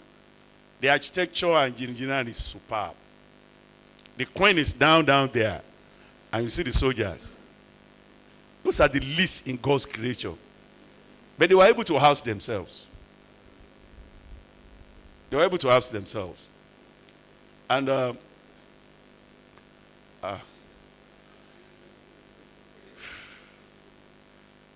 housing, the mass housing in Nigeria today, we have 2 to 2 trillion required to finance housing. We have population that lack decent quality urban life. We have estimated housing deficit about 16 to 20 million. Like someone said, it depends on the author you are citing. Urban population grew twice the national population Those are the issues around mass housing. But the truth is that, the joy is that there is a market. There is a market. Like I kept on telling anyone, do you need to do feasibility study to go into transportation business in Lagos? You don't need it. You buy 20 luxurious buses, take it to Ojota, within 2 minutes, they are all filled up. So that tells you the beauty and the opportunity that is before us. Let's go to the next slide. Multiple global environmental crises in Africa. Desertification, urbanization, and terrorism. These are issues we are contending with in our time. And these issues, they influence our business. And as long as climate change is there and the deserts are disappearing, you can never force those who are doing nomadic agriculture to remain and die in the desert. They will move to where the green grass are. So there is going to be continuous challenge of banditry until we settle down and find solution. So these are things that are facing us as a people. There are several government policies in the past as presented. Provision of residential quarters, the colonial period, after colonial period, creation of FMBN, reform of FMBN. So many things had happened. We see them as so many policies. Pioneer Federal Ministry of Housing, Urban Development, Environmental was created. So many policies. Every year, there are always one solution or the other offered. We see up to 1991, the bringing to play the national housing policy. The housing became a major issue in this country that a major political party, MPN, put housing in the center of their flag. And they called them in Yoruba land, Egbe Onile. That tells us the position of housing. The failure of past policies. The issue of both public and private sector housing delivery in Nigeria revealed that effective solutions to housing problems are yet to be found. Despite these several policies and schemes, we are still where we are. Because today, we see Nigeria at a crossroad. The dilemma of ideological inconsistency. Because when we say what's the problem of housing in Nigeria today, people say land, finance. Yes. But the problem we are facing is ideological inconsistency. Where the policy statements were not consistent. If I ask us in this hall, is Nigeria a socialist country or a capitalist country? Please, I just need an answer. We are a capitalist country. We are a capitalist country. We believe in capitalism and we practice capitalism. But the land use decree is a socialist policy. It's a socialist policy. Where you nationalize the land in a capitalist economy, there's a conflict in ideology. And those are what we are facing. That's what we are facing. Land use decree will work in a socialist economy. That's nationalization of the land. And land is the base of capital. If we read De Soto's book, it's the base of capital. And you see government are holding to the land as a socialist policy in a capitalist economy. There's this inconsistency. And we see all these consistencies in the policy. Up to the point that somebody is saying that government has no business competing with developers in provision of housing. When you suddenly see LSDPC that was doing social housing became commercialized, they have access to land, they have access to infrastructure, and they are competing with you, and they want you to sell at the same rate. So these are inconsistencies in policy. Policy inconsistency, policy transfer under neoliberalism. Those are issues we are facing. And until we resolve them, we'll just be marking. We say that this policy comes, it's not working. Why is it not working? Because policy transfer under neoliberalism. Neoliberalism is a general is generally associated with free trade, reduced government intervention in wealth creation, and the promotion of market-dependent strategy to serve economic and social need. That's what the World Bank and the World Power were pushing at us. No subsidy of housing. Leave everything for the market. And when you look at UK today, will you describe UK as a capitalist country? UK is a socialist country. It's a welfare country. A country where they have council houses for the poor who could not afford the market rent, where they have health opportunity, where you go to the hospital, where you go to school between age 1 and college, A-levels, free of charge. That's a socialist ideology. So, but these people, their economy was built on subsidy, and they were telling developing countries, no subsidy. No subsidized housing. So neoliberalism actually made government to withdraw from basic things. There are some things you cannot withdraw from. And up to 1986, before this opened the market up, before this adoption of neoliberalism, government will tell banks, these are loans that you must make available to different sectors. Agric, this percentage, this percentage. We have not grown our economy to the point that we say liberalize everything. Government have no business in housing. Government have no business in market-driven houses. But the social housing, for those who could not afford to buy in the market, they are there. Up to tomorrow, people are buying through mortgage in UK, but if you cannot afford, I've witnessed, there are rough sleepers in UK. People sleeping in railway station, people sleeping in train station, in airport, that people will just come and carry you, rough sleepers, and put you into a project. And the beauty of that, we cannot overemphasize what we gain. So, it's a nation that really have to define itself. The rules supply the much, these rules supply the much taunted benefit? The answer is no. The answer is no. So, we have to look at the market and neoliberalism. Can the private sector operate in all housing subsectors? No. When you are telling Redan, Redan houses are expensive. Yes, Redan is not established. Redan members are not NGOs. They get to the bank and borrow money. But what do we do to make houses affordable? We will get to that shortly. We'll get to that shortly.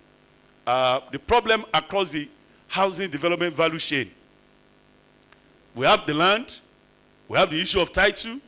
We have the issue of of infrastructure. We have the issue of construction itself. We have the issue of sales. Many developers have developed estates that people were not buying because we only suddenly realize that there is the market, the value chain must all be well developed. And the one thing about housing is that we have the problem of existing land, housing stock, the finance issues as presented. I will make these slides available. The truth is that the city reflects the way their houses were financed. That's Leon 2002.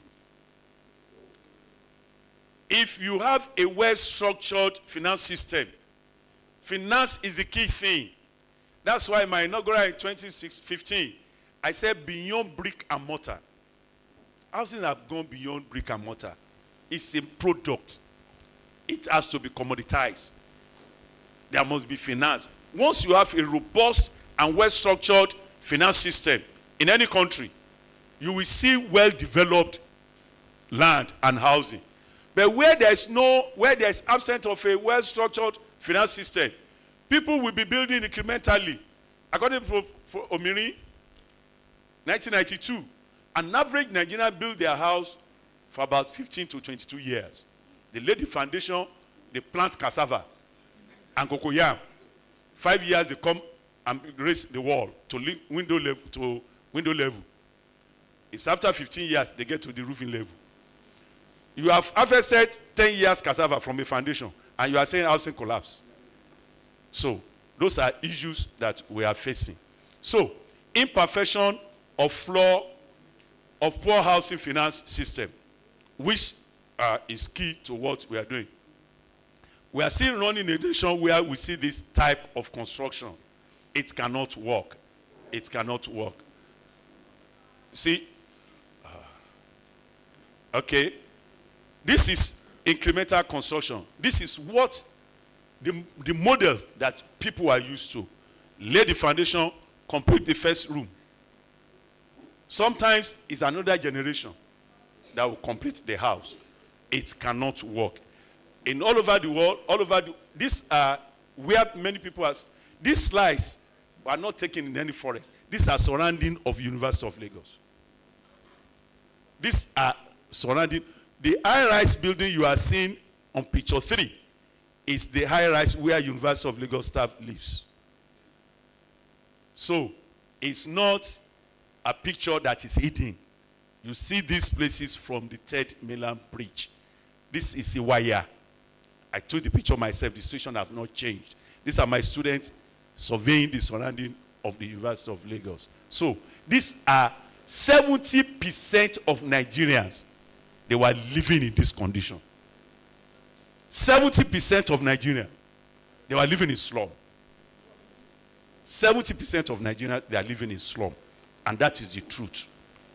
This is where Nigerians are living. This is Makoko. We all see Makoko Iwaya from the 10 million bridge. They are not hidden. How can we get out of these problems? Part of the reasons, Fashola spoke. Our government of yesterday expressed its preference for providing infrastructure of the stomach, giving handouts instead of real infrastructure. This is how the seed of today's recession was sown. That we wasted our money. We did not invest in roads, highways, bridges, schools, and hospitals. Money was taken out of the larger society and invested in private accounts. The economy began to shrink.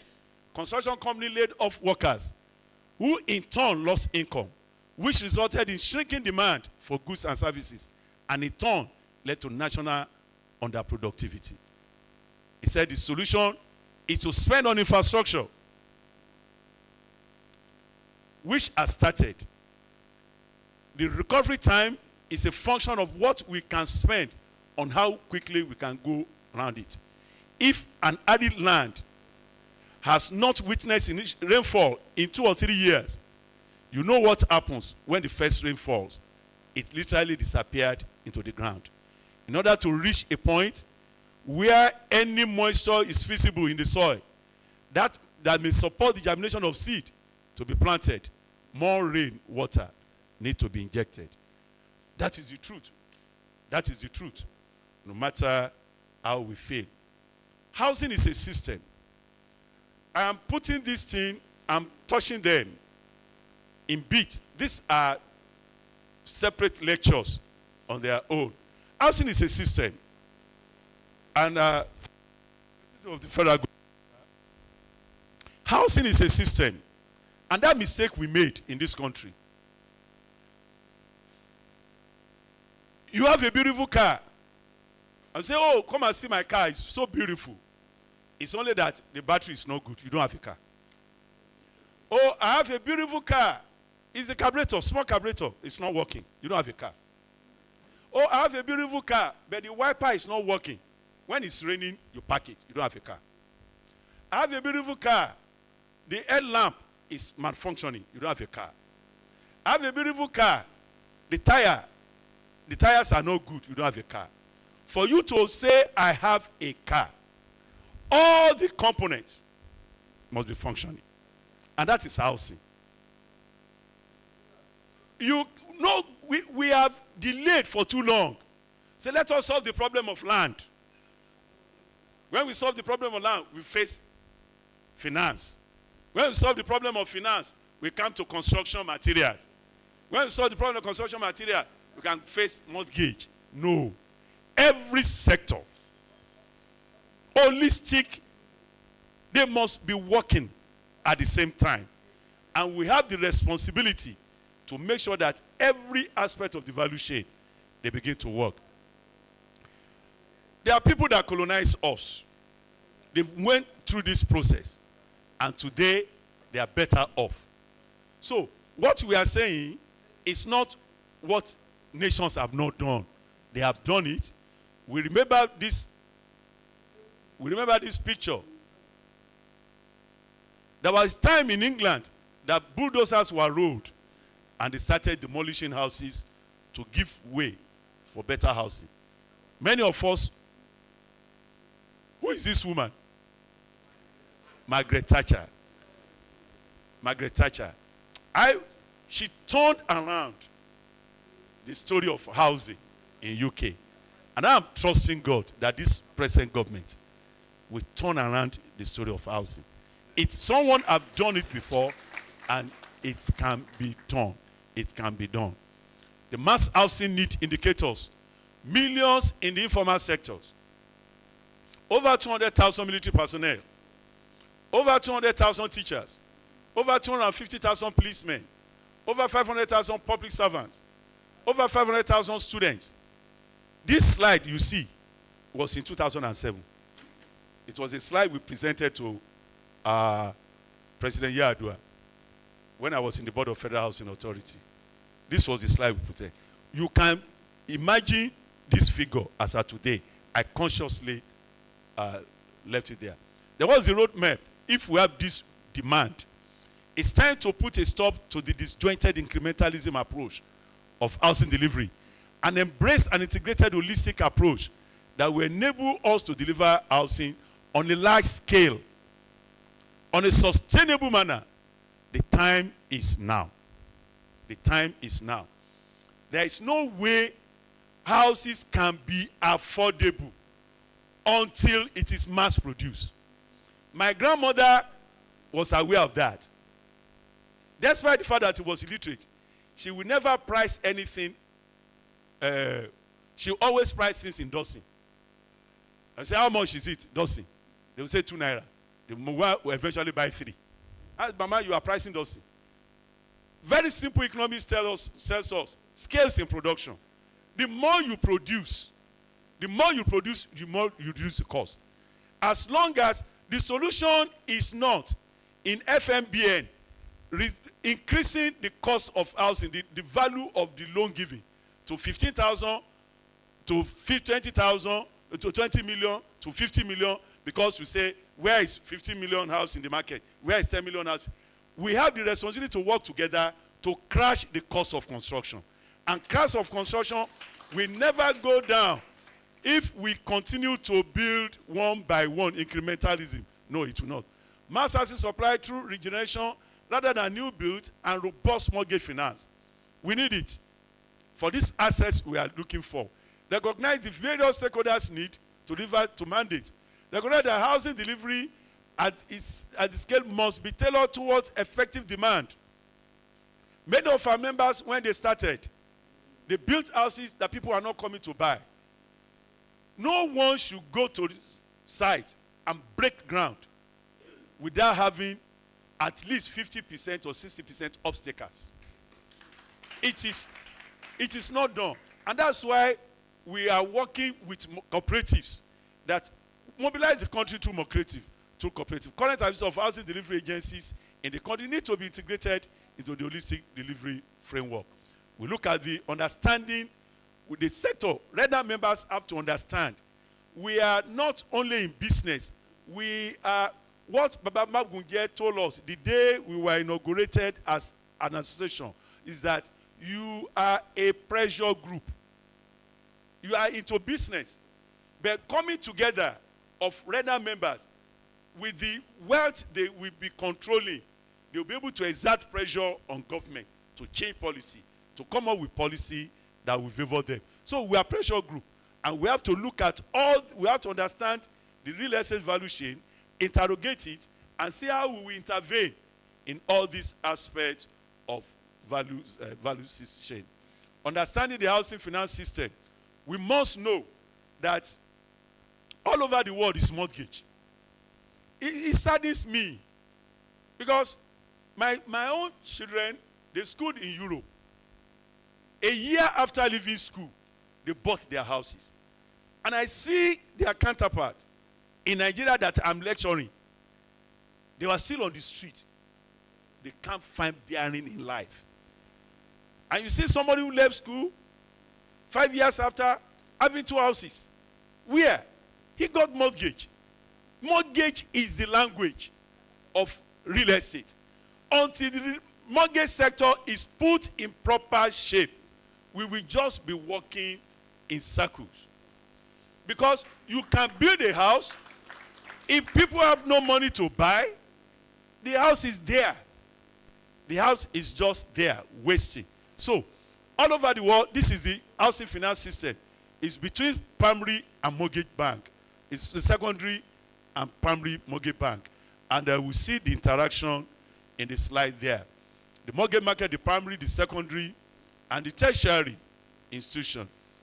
To accentuate the issue of mortgage, when you look at this, in Denmark, mortgage forms 85% of the GDP. In USA, it's 71%. In UK, it's 70%. In Portugal, it's 50%. In Finland, it's 35%. In Hong Kong, 30%. In Nigeria, it's less than 5%.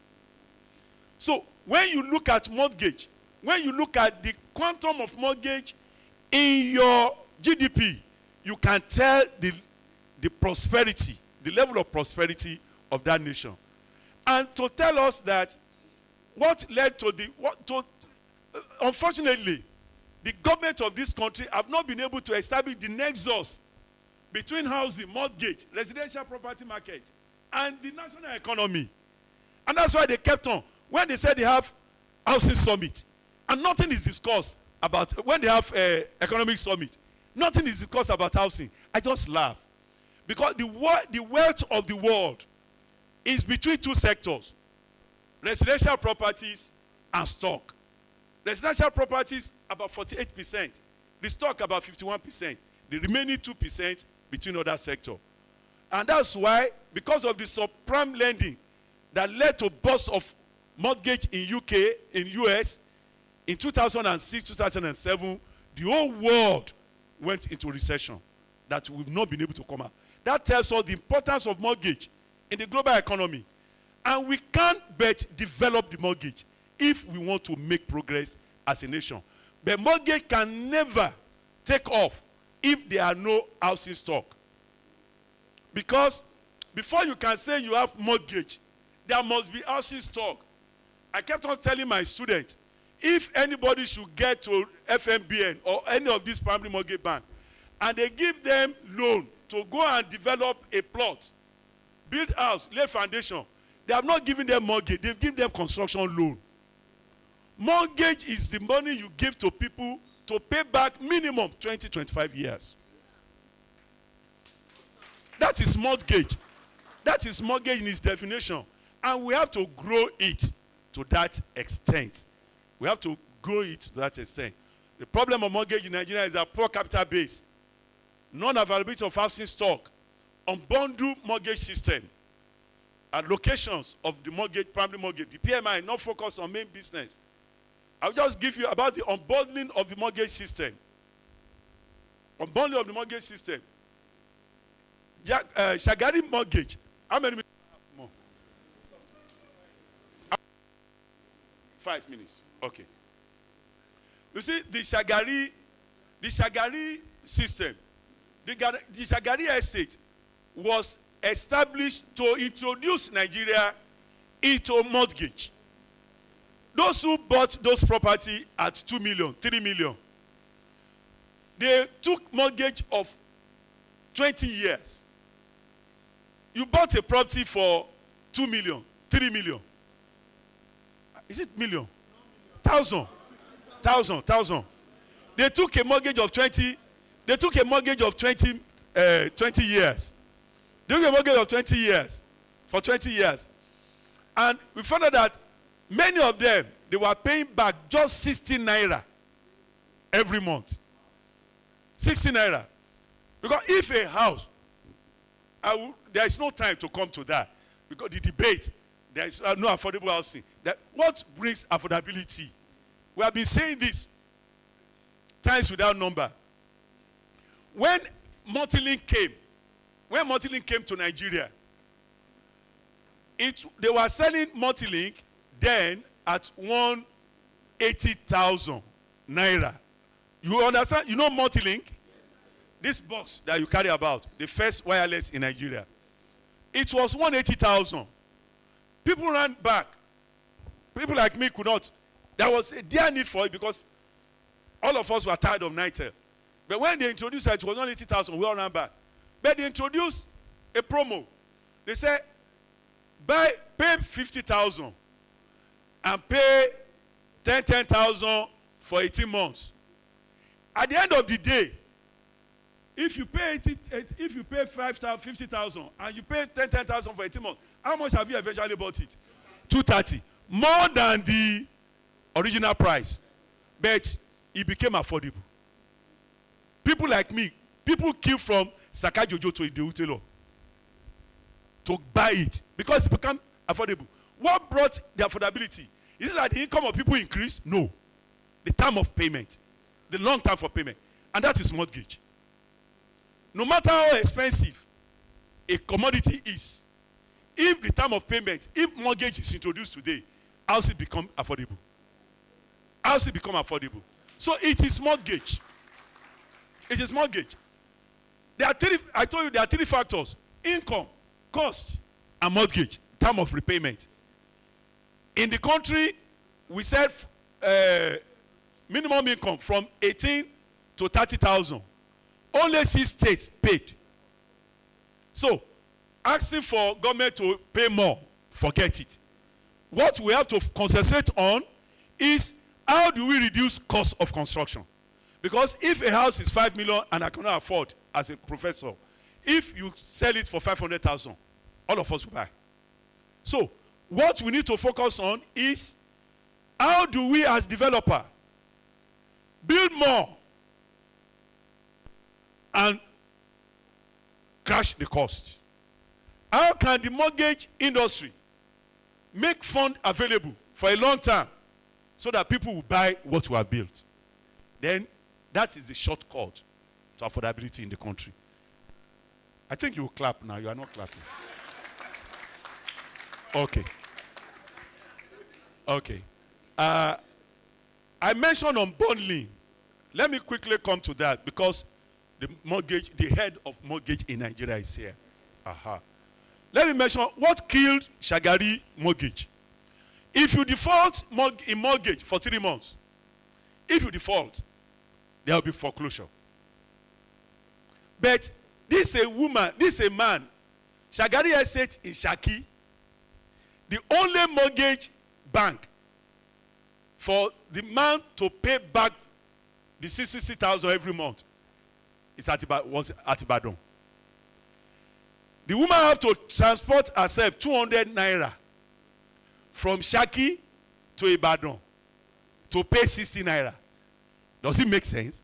So the woman will wait for 5-6 months, accumulate it to justify the payment. By the time she has waited for 5-4 months, she has what? Defaulted. So what did that happen? Because mortgage was not unbundled. The insurance sector was unbundled. The mortgage sector was not unbundled. If I want people are using cars at Shaki, people are using cars at Ijebode, people are using at Karu, people are using cars at Ilela in Sokoto. But they don't need to come to Sokoto. People living in Ilela, they don't need to come to Sokoto to get insurance. Because insurance have been unbundled. There are brokers in Ilela that they walk to and take their policy.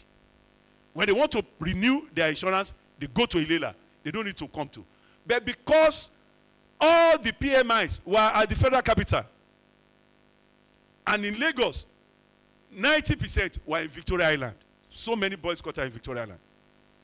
So, mortgage will not work in a situation where they have not unbundled. So, it is the responsibility of government to unbundle the mortgage sector, to make sure that brokers were registered all over Europe, all over America.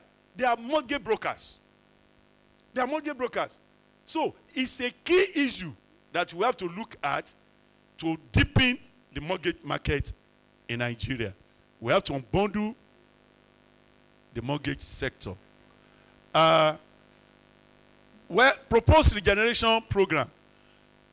There's only one thing I want to say. People there is enough debate. There is enough debate on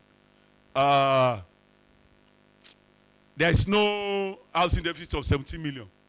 I proved that severally, that the figure is bogus. People will say that we have 20 million housing deficit. If an average household size is 5, and we multiply by 20 million, which means that we have 100 million people living outside. No, we can't say that. We can't say that. So, I want to say that there is opportunity for us as real estate developer not to focus on new builds alone. Not to focus on new builds alone. There are all over the world, slums are being transformed to this kind of development. These developments are in Asia. So, they are all over the world. It's not small-time developers that are doing this. They are developers. So we should not all face new builds. Let's work with government to clean up, because these slums, they were in the prime locations of our cities. All these slums locations of Makoko, look at Lagos, for example, from Adekunle to Iwaya, to Owoloshoki, to Ketu, Agboyi, to Ebute, all of them, they were this lagoon front. And all over the world, lagoon fronts are prime properties. But we see our lagoon fronts in Nigeria being occupied by slum. So, it is our preoccupation to make sure that we begin to take in urban regeneration into our portfolio. And the question is that they've done it in Kenya. They've done it in South Africa. We can do it. One architect, the members of architects, they were there. We had a good week message representative from Institute of Architects. Many of us that were used to Lagos, there is this place they call Oluwole. Oluwole is a slum and notorious for, what's Oluwole known for? Fraud. Certificate, certificate forgery and all the rest. This is Oluwole. That's Oluwole in the midst of well-developed place of Lagos Island. But an architect leaves, took it upon himself, and regenerated Oluwole. 175 families were taken off that location, took them to Shasha, resettled them at Shasha, while they were building Oluwole, and eventually they. Okay. You see, the problem I have is that my minimum lectures in university is 3 hours.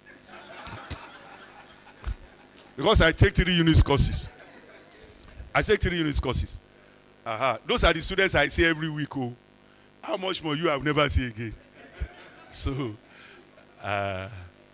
yes, don't worry, we will get there. It's a storytelling, and I think you are enjoying it.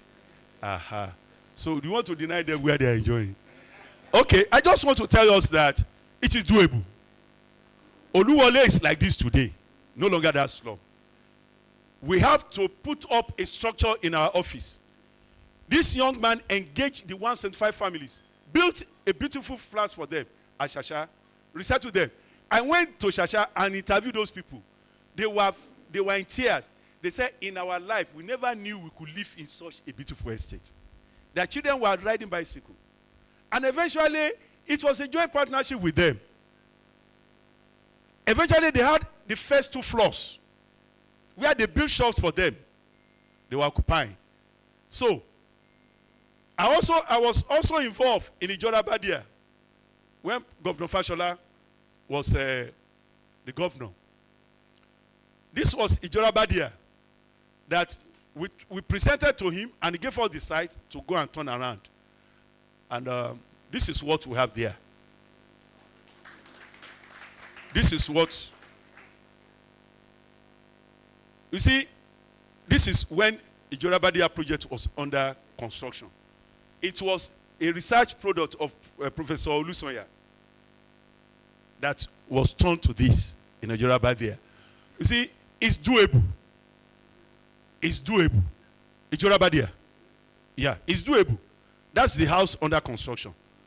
But this was a former slum at Ijora there, when it's almost facing National Theatre. So we have such prime land at Kano, Kaduna, that we must begin to work on. The one I was also involved is the Ilasan. Ilasan happened to be Jakondi Estate, where people that were evicted from Morocco were sent to, forcefully occupied. It was a very volatile place. They don't want to see government people, but we work with them. I took 200 students there. We did the enumeration. We did enumeration of about 2,000 people. People came from US because they had attachment to that land. And because of this slum, you see, there was a looting when they attacked South Africa and ENSA. The ShopRite that was looted. The ShopRite that was looted. 70% of those who looted that place were traced to that place. Slum in our community is a dead spot. We have to get rid of them. But we don't forcefully eject them. We work with them to develop beautiful estate. Their economy. The land there is 60 hectares. Big land in that prime land. It's an island of poverty surrounded by affluence. But we see that this is the design and proposal we made for them.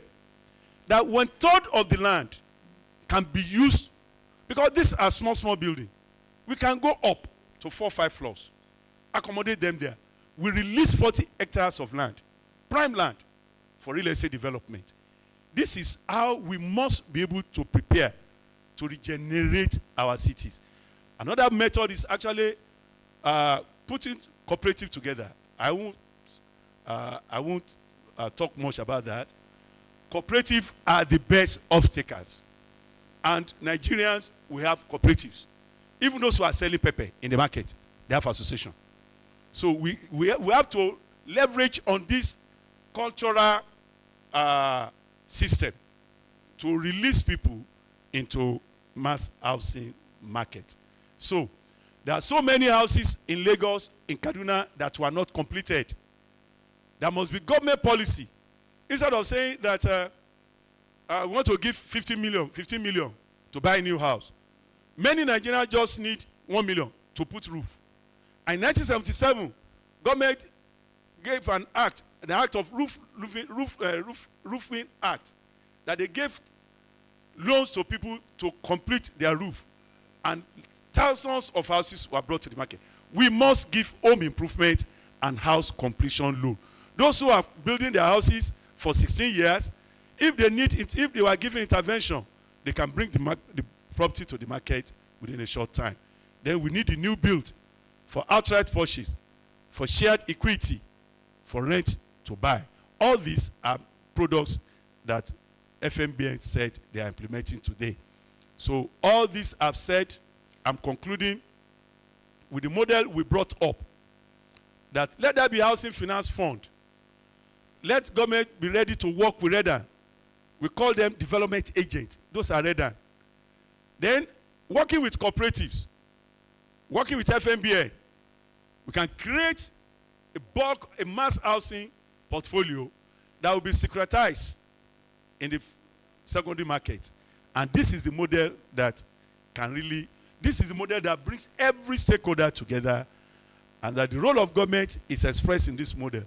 That all over the world, people will never have enough money to pay for the mortgage, to pay for the house.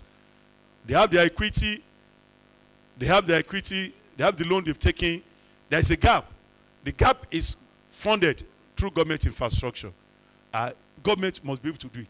That was the success of Babaja Konde in Lagos. He said, as a governor, I have the responsibility to provide land. I have the responsibility to provide infrastructure. So when you remove land and infrastructure from cost of land, the cost will crash. So government must really wake up to that responsibility of funding the affordable gap. The government roles are well stated. In conclusion, housing education. That's why we started in University of Lagos. Today in University of Lagos, we have masters and PhD in housing. Because we got loan from African Development Bank in 2013. We got grant to establish the center. It's a big center today that I've spoken to one or two people that have come to the center. We need to have understanding. We found out that there is lack of housing education in the country. I became aware of that in 2007 when we were in the National Housing Committee. And we are saying REIT will solve the problem of the country if we can have REIT. Housing finance will be available through REIT. The person that represented the ministry in that committee, we've been saying this since Monday.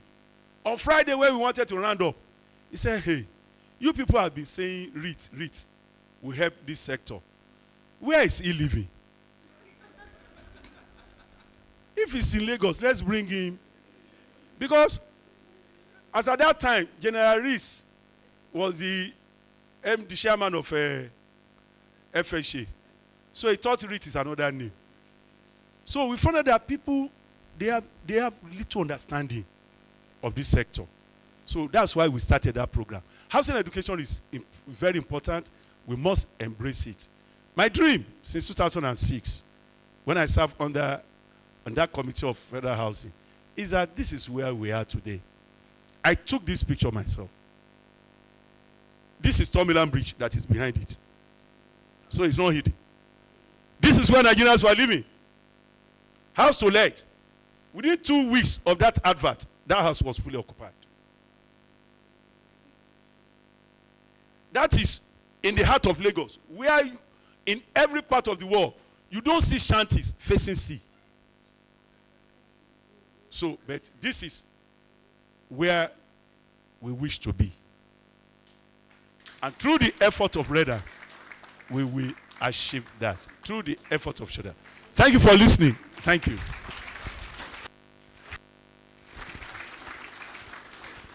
It is important. Please clap.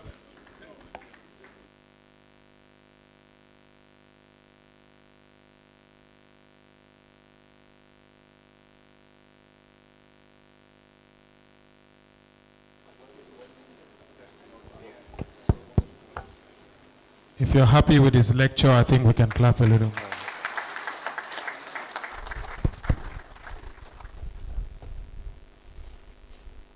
Well, we have two important things to do before we go take a little break. What is important that I appreciate one man who is our landlord here. Of course, the Vice President of Redan North Central. Please can we clap for Chief Andy Elewere. He's also the MDC of IBEN Group. It's also a group that has started working on houses for the future. He's commissioned a project on research to find out what housing will look like in the next 20 years. He's also done that very well. Please, let's clap for him. Unlocking knowledge in a new way.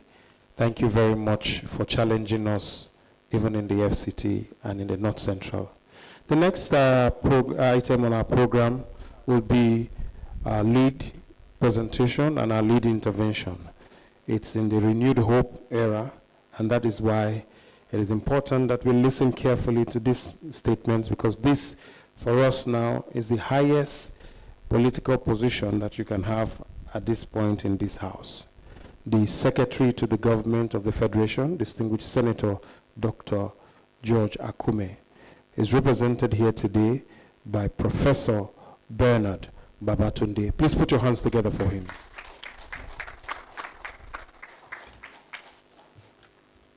Yes. Thank you very much. the president of Redan, the keynote speaker, the MD of the Mortgage Bank. Please permit me to stand an already well-established protocol. I know as I mount the podium, many of you will be saying another professor. Maybe he teaches 3 hours course, and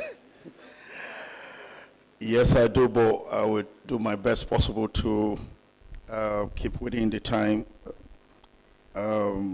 saying that I will declare the AGM open today.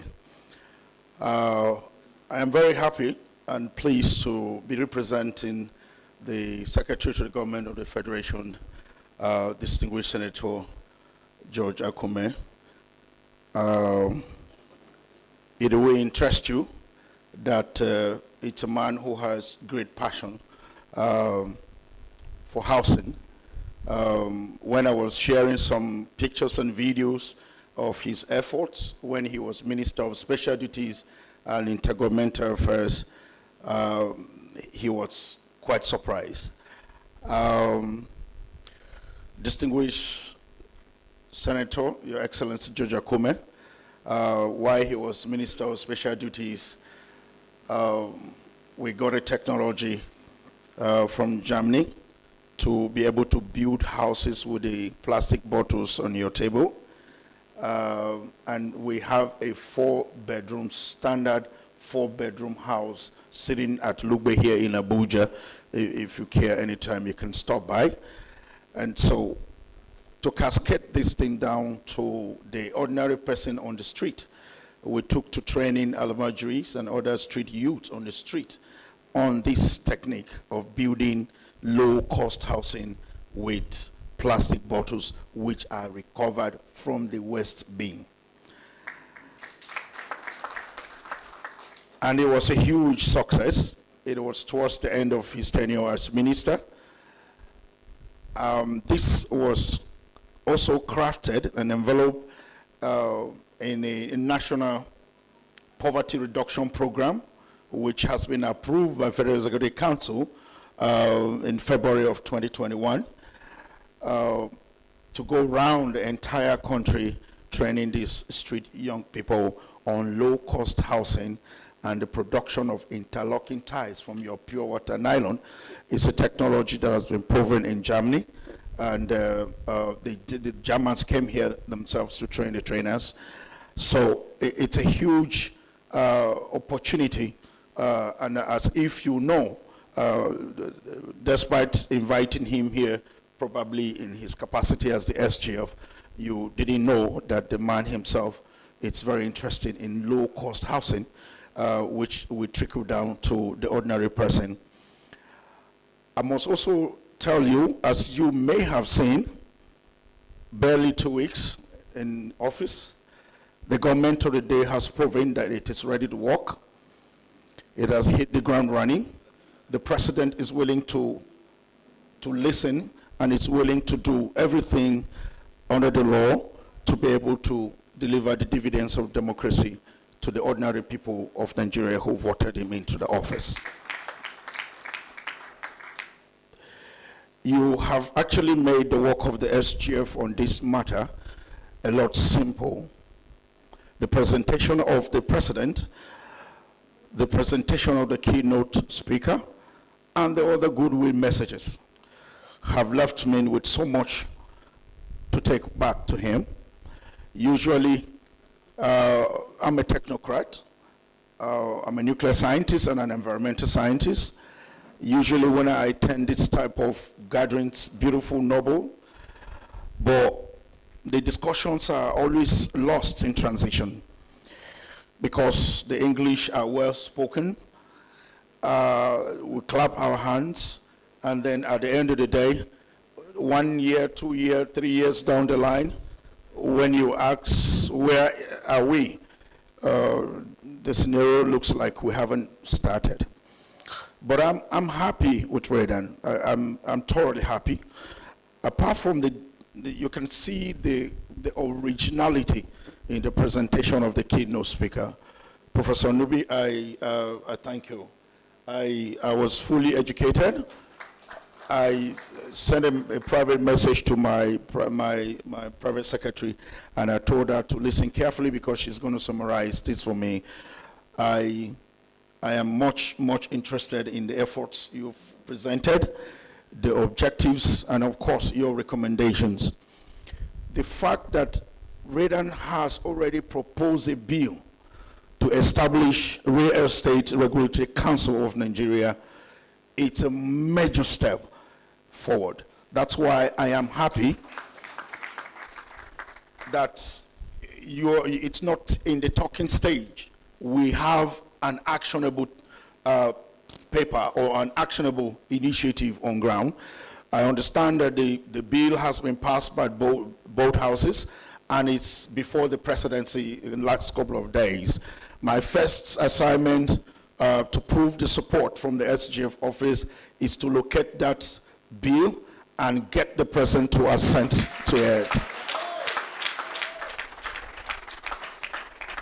I am also very happy that the managing director of the mortgage financing for the country is in this house.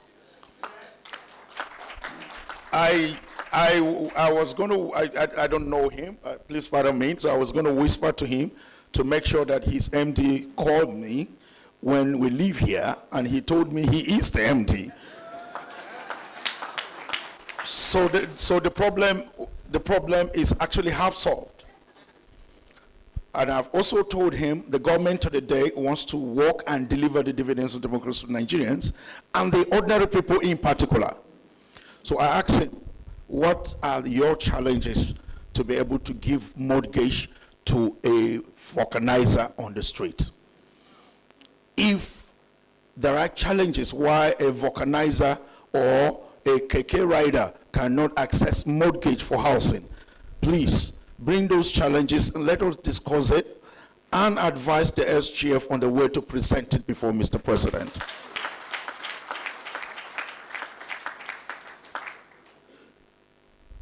I review the national housing deficit for the government of Mexico and the Nigerian government in partnership with the Mexican government.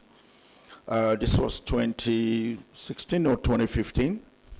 I was fascinated by the efforts towards housing in Nigeria.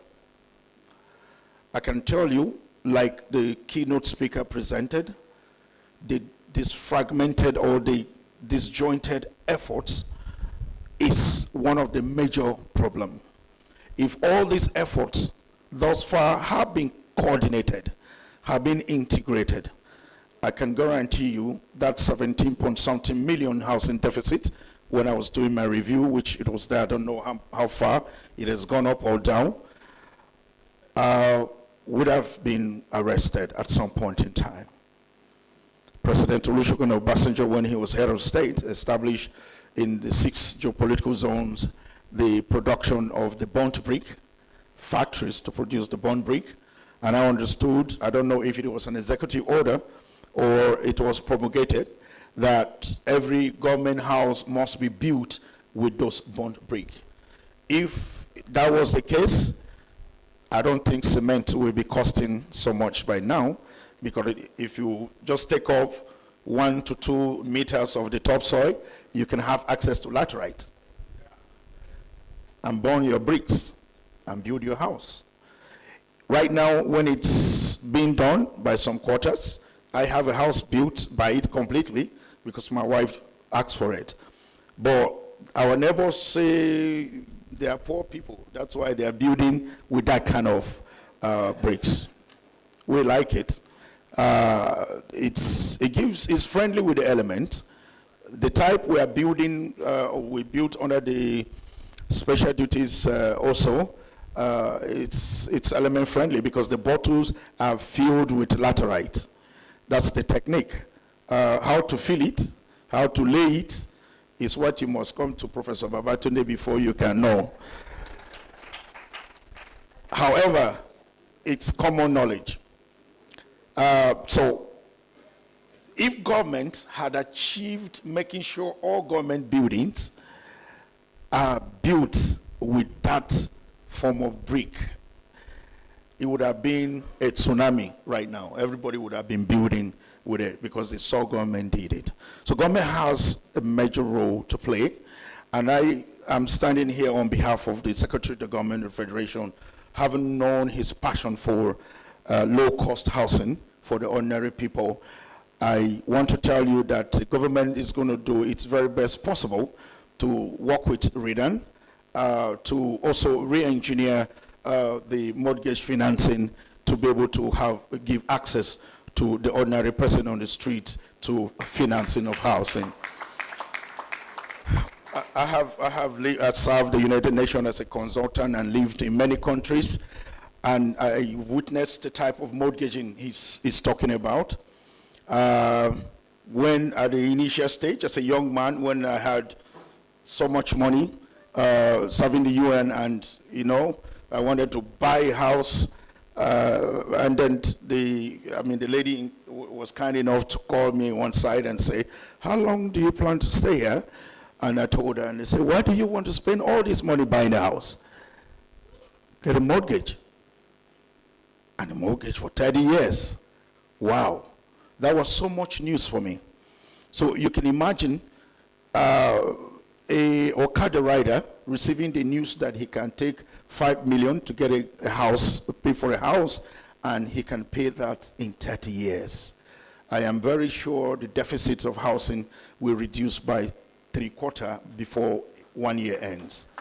So the government is going to do its best possible from here. I'll take the message back and try to let my principal understand that it's crucial and imperative at this instance to work with Redan, especially to establish that council, because that is going to standardize the housing development in Nigeria. It's going to checkmate the quacks. It's also going to take care of quite a lot of things that eventually will make sure that members we operate within a certain limit, even in terms of charging and cost for housing. So I think that act needs to be assented to so that it can come into play and make things happen for you.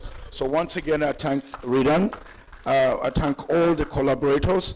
I am particularly happy with the choice of participants that especially they were on this side of the table, because those are the main players.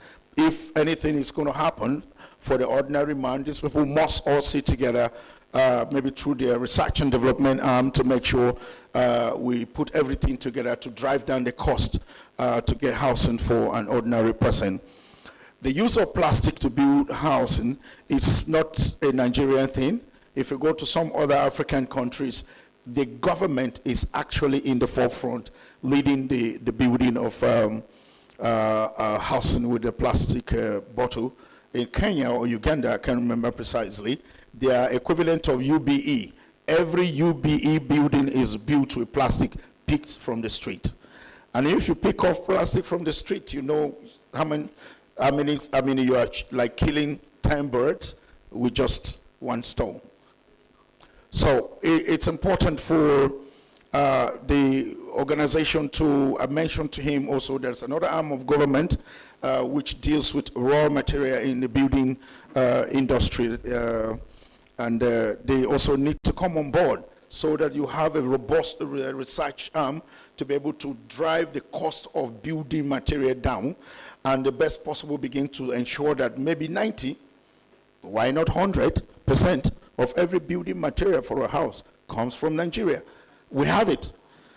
So I will encourage Redan to be able to harness all the possibilities, but I can assure you again on behalf of my principal, the Secretary to the Government of the Federation, distinguished Senator George Akume, Your Excellency, that the government is willing to partner with organizations that will deliver the dividends of democracy to the generality of Nigerians. I thank you very much.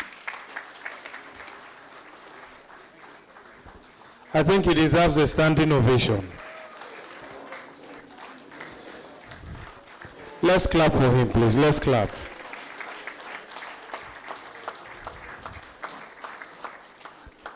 Professor, I want to request that you take a personal picture with our president because we want to frame it. It's very important. Please, photographers, this picture is important. We will use this picture and frame it when we come to.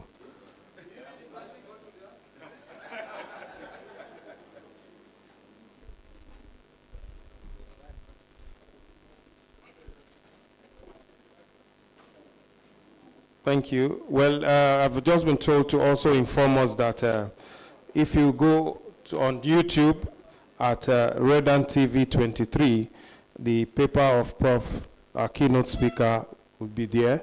We are also been able to break into little tablets the speech of our special guest of honor. Those things you promised directly and indirectly, our team is also breaking it down. So we are going to be following you up to remind you of those things you said today. We are also breaking it down. Our research team is already working on your speech, sir. So we follow through to remind you of the good things you promised us. They also have asked me to inform you that you should formally declare this event open. Please, let's clap for him as he does that.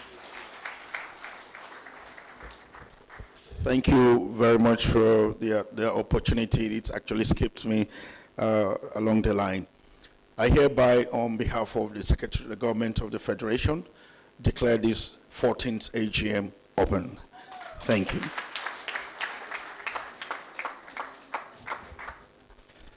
Thank you very much. There's a lot in stock. The next item before we take the break will be a vote of thanks, and our president has agreed that we should allow a superwoman to do it. Some people have described her in various ways.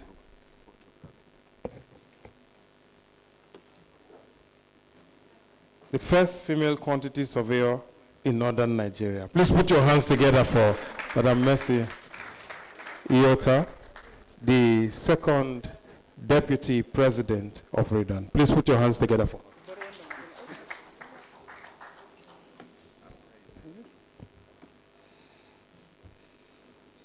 Distinguished ladies and gentlemen, my job is not only simple, but it is easy. At least it's not as hard as that of the guest speaker, who had to prepare for delivery, for effective delivery. My job is actually only to say thank you. So my very big thank you goes to our special guest of honor, His Excellency, Distinguished Senator Dr. George Akume, who is ably represented today by his SA, Professor Babatunde, who, despite the very short notice, was able to honor our invitation and to declare the AGM open. Thank you very much, Prof. Thank you, sir. Thank you to all our special guests of honor seated on the high table here.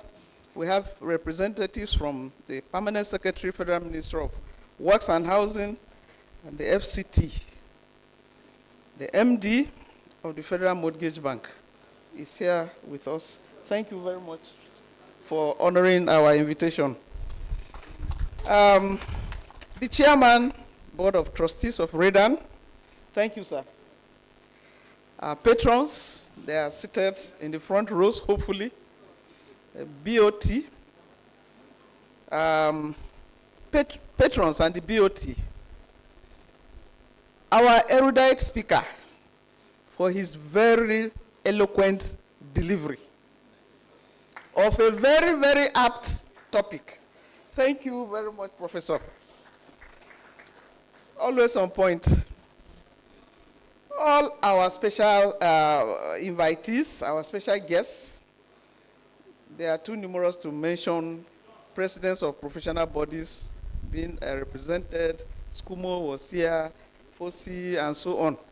We thank you for coming and for identifying with us and for your promises to collaborate with Redan. Thank you. May God bless you. Want to appreciate ESCOM members on behalf of the President that are supporting the President of Redan. And I want to pause here to say a big thank you to the President of Redan for his visionary leadership for Redan, and we can see all the results. They are coming out. And by the grace of God, more will come out. We thank the Secretariat and the media group who are here with us. But above all, let me send our gratitude to all our participants. Because without you, this occasion will not hold. And I always want to refer to the story in the Bible where some guests were invited to a banquet, and all the invitees declined. So they sent them to call the people on the street to come and fill in it and feast on the banquet. So the uninvited people were the ones that came and filled up the banquet. But here we are today. A lot of people have come here. Nobody was dragged. Actually, nobody was dragged from the street to come here. We are all here on our own volition. And so I want to say thank you, and thank you for coming and for participating in this AGM opening ceremony. And we look forward to seeing you, those of you who are to participate at the next session at the AGM proper. So may God bless all of us and grant us journey mercies to our destinations. Thank you very much.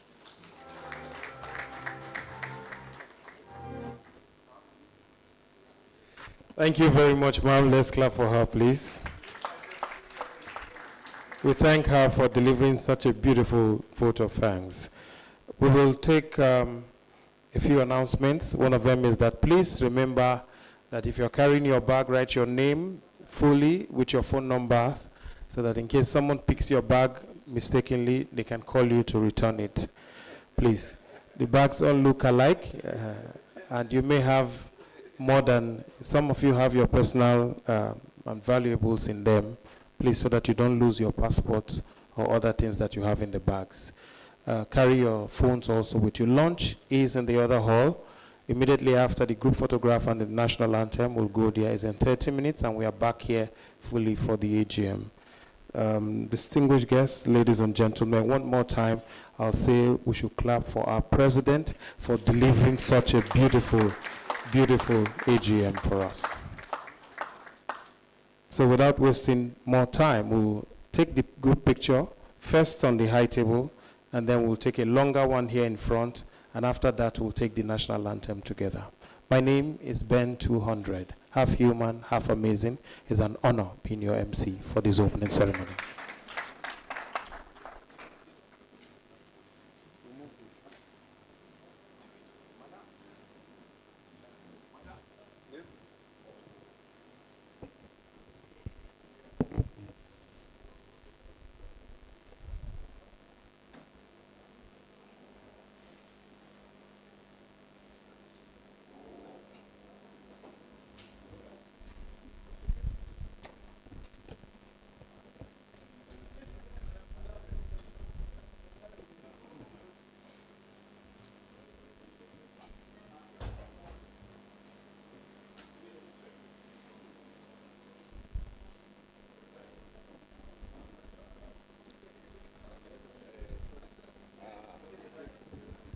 Suleiman should come up here. All the patrons, please. BOT members. We should please take it down. We should go down. The BOTs, patrons.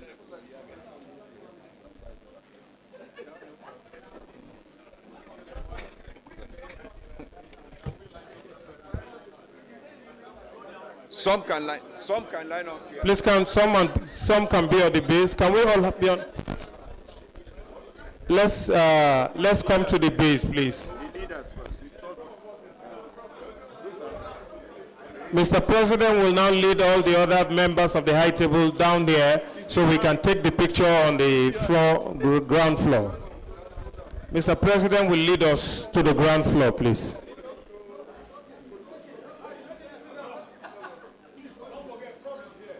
Please, we have step. Oh.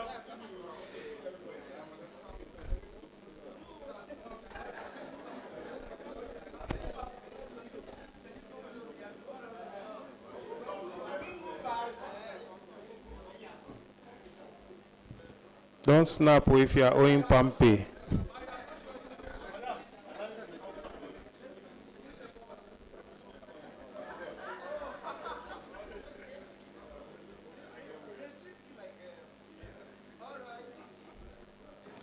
Lunch is in the other room. I mean, the hall next door. ESCO members will be leading us first, please. Every other person, just hold on. They need to go and check for quality control. We appreciate the Women Committee. Thank you very much. All the women in building, women in taxation, women in quantity survey, beautiful women making Nigerians proud. Thank you very much. We appreciate you. Women in ushering, women in cooking.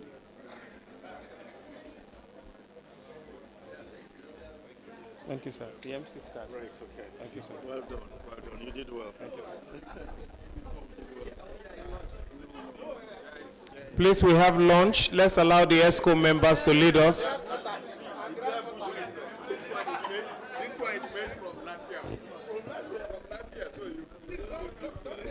Please snap me with my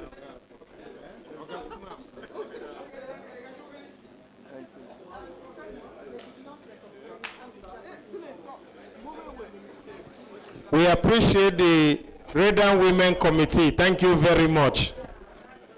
Redan Women Committee, we appreciate you for your good work. Thank you. God bless you.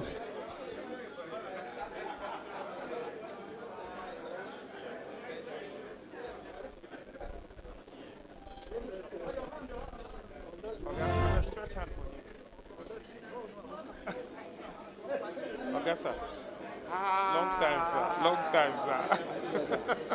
Thank you for coordinating the event. Thank you, sir. You make it Thank you, much, sir. much lively. Thank you, sir.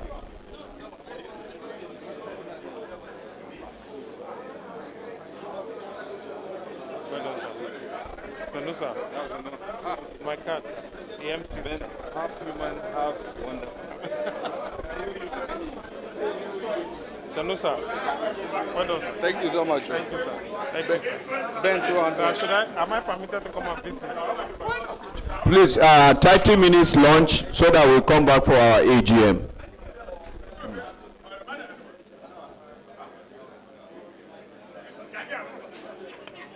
Let's allow the ESCO to lead us. Every other person eat. In 30 minutes, we are back here. Thank you very much. Our VIPs will go ahead. Thank you.